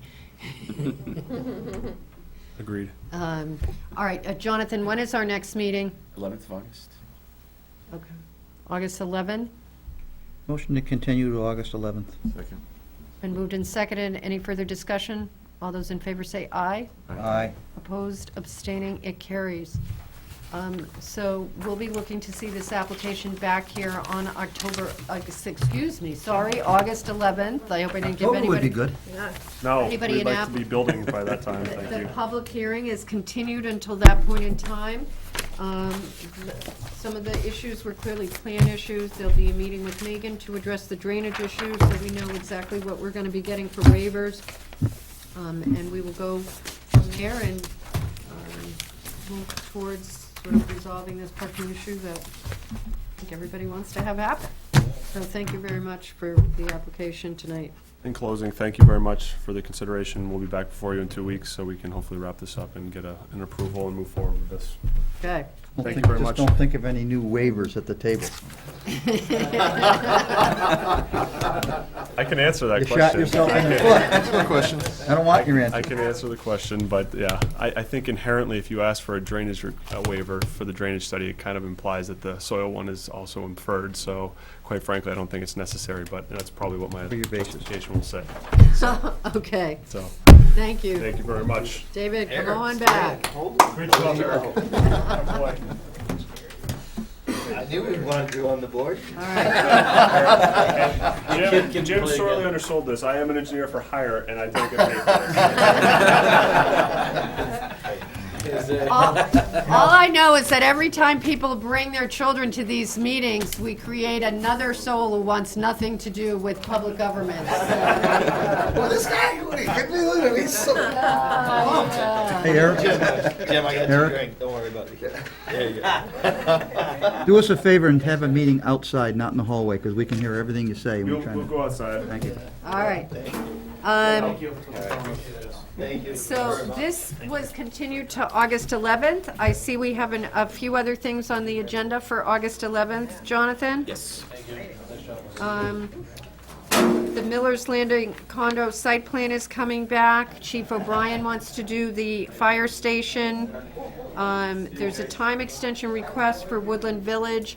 I believe I saw something that said they got some permits from AOC in regards to their land permit. And there's a St. Anselm's College Student Center edition. I would like to talk about the order that we are going to consider these next meeting, because this is going to be another full agenda. And when we have groups that I think are going to be here with people, I want to do this in an order so people have an idea of how we're doing it and they're not sitting here the whole thing. So we have just added to this now, map 5, lot 62 GJB. for GJB. And Well, GJB is going to be old business, so they come back first, right? do we all understand that? Old business will be first, correct? Okay. And is Miller's Landing also considered old business? I would assume it is, because that's a continuance. My question is about staff. Are there any requirements if staff is presenting a project that they need to go ahead? Or is that? I am not going to hear the fire station Okay. edition. That's a new proposal, and I know he's pushing to have that heard, but we've got these applications that have been going on for a while, and, Tim, As we, because that's where you were going, right? Yeah, I heard something about that and I was not sure, so I thought. Yeah. well, and as a rule, these applications from the town for town buildings are pretty much a pleasantry. We mean, right? They're going to pretty much do as they please. Yeah, from my understanding, it's. Was that too- Michael's head just came was up that and too said, gruff? what do you mean? Yeah, they're Free not- for all for the town? No, they have to come to us for comment, but Right. the We haven't- king doesn't have to ask for the subject's approval of it. And the Woodland Village, that's going to be a pretty short, unless we have a lot of public comment. I was going to say that was gonna be quick, but before it came out of my mouth, I wanted to pull it back. It's been pretty because- quick lately. Well, I think Well, people every were year. looking at that permit expiring, thinking that was gonna Go away. go away, and Uh. so now it has not, and that's a pretty That plan was approved when? A number of years ago. How big is the St. Anselm applications? I mean, how big that one is? It talks about the Cushing Center expansion, and some landscaping on site. I don't think it's going to be anything. It's just unfortunate because the college usually does a nice job applying. Yes, It's new Moran business. We don't usually have a lot of issues with them. But I would really like, if at all possible, because this will be their, Goffstown Junior Baseball's really third time in front of us. The Miller's Landing shouldn't take that long, should it? I don't think so. We've already seen the plan.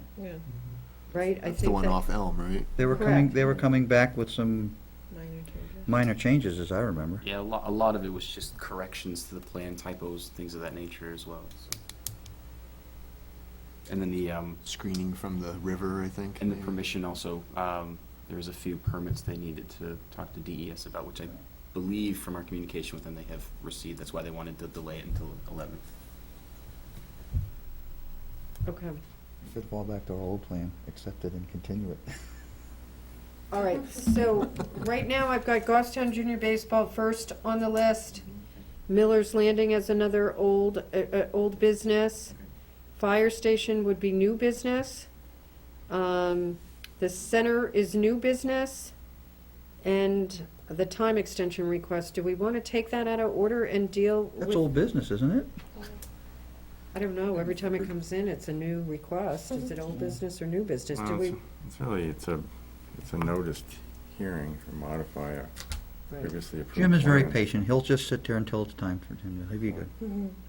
I'd treat that as a new business. Okay.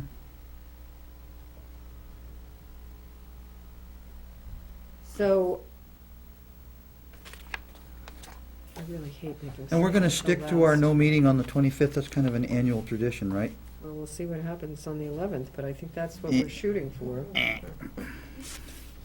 As I recall, somebody made a motion to come this meeting, we weren't gonna come, which is a good thing we did, Because but. it used to be our 8 o'clock break was a tradition too. It's a Oh, tradition. yeah, yeah, Or yeah, 8:30 yeah. break. All right, so I guess, absent somebody new voicing chairman. something to the contrary, we're gonna keep these in order. Well, not the way they are presented. Is that correct, the way they are presented? GJB would come first? Right, well, I'm sorry, I Then sort top of wrote down? GJB at the top of the list, so if I add GJB to the top, then I think we have old business, New. new. Okay, sure. And St. A's, as much as I hate to do it for them, because they do good applications, and I like to be a good partner with them, they're our largest taxpayer. It looks like they're at the end of the list, so my apologies to them. But if they want to come in on the 11th. Should we tell them that they could continue it if they wanted, but they probably want to get rolling? Which one? Cindy's. I mean, if you'd like, I could advise them that they don't have to show up immediately. Hmm. Or no, okay. Oh. It's either that meeting or not at all. Well, I think you tell them that I can just give them a heads up that there's a few before. periodically, we end up with a meeting that actually has 4 or 5 applications, and August 11th would be one of them, and it looks like they're going to be Last. last. I will make them aware. Okay. Jonathan, is there anything else that we need to deal with this tonight? No, there was some correspondence passed out to everybody about the intersection. This is a meeting that's going to occur on August 10th, I think. But- It's a Wednesday evening. When is the funding available for that? In like 10 years, right? It's on the very tail end of the 10-year 10-year plan. That's what I thought. I remember reading that. Yeah. So they got lots of time to talk about it, even though we've been talking about it for what, 3 years or more now? 4? Probably more now. The VHB has been keeping us updated of the public hearings and presentations, so I As- can continue to pass those along as well. You were at the Mark, me- you were at Mark the and meeting. I are went. attending this meeting from the selectmen. And Okay. I attended some. You've attended prior meetings, because I Yes. was there with you, I think Yes. I remember. How about D, Barbara?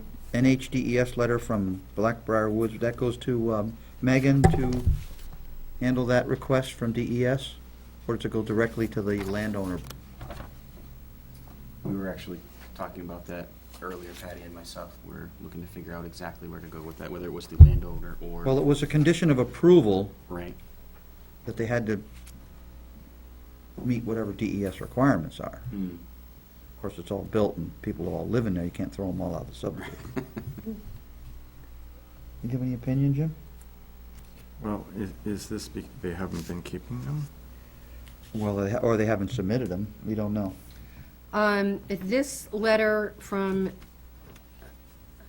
DES states that there was a requirement for the development of a long-term maintenance plan for storm water practices, and it itemizes what they expect to be in that plan, and that DES is requesting copies of all records of the storm water inspection and maintenance activities for the above referenced project. It is requesting this information to ensure the long-term effectiveness of the approved practices. The permit was issued to them, and it's asking for them to submit in electronic copies of all inspection and maintenance activity logs within the next 30 days. Now, would that go to the owner then, or does it goes to the owner? It went to Mr. Martell. And I believe, wasn't Eric Mitchell the engineer on that project way back when? I don't recall. I think if you check the plans, I think Eric Mitchell was the engineer of record on that plan. So maybe he could be CC'd on that? Tom? Absolutely. Can do that. Oh, it's a real hold. Lots of sold. He still was the engineer of record. Motion to adjourn? Yes, I was gonna get right to it. Second. All those in favor say aye. Aye. Opposed? Abstaining? It carries unanimously. Thank you very much, everyone. I'd like to put it on the record that there's only two people that made motion.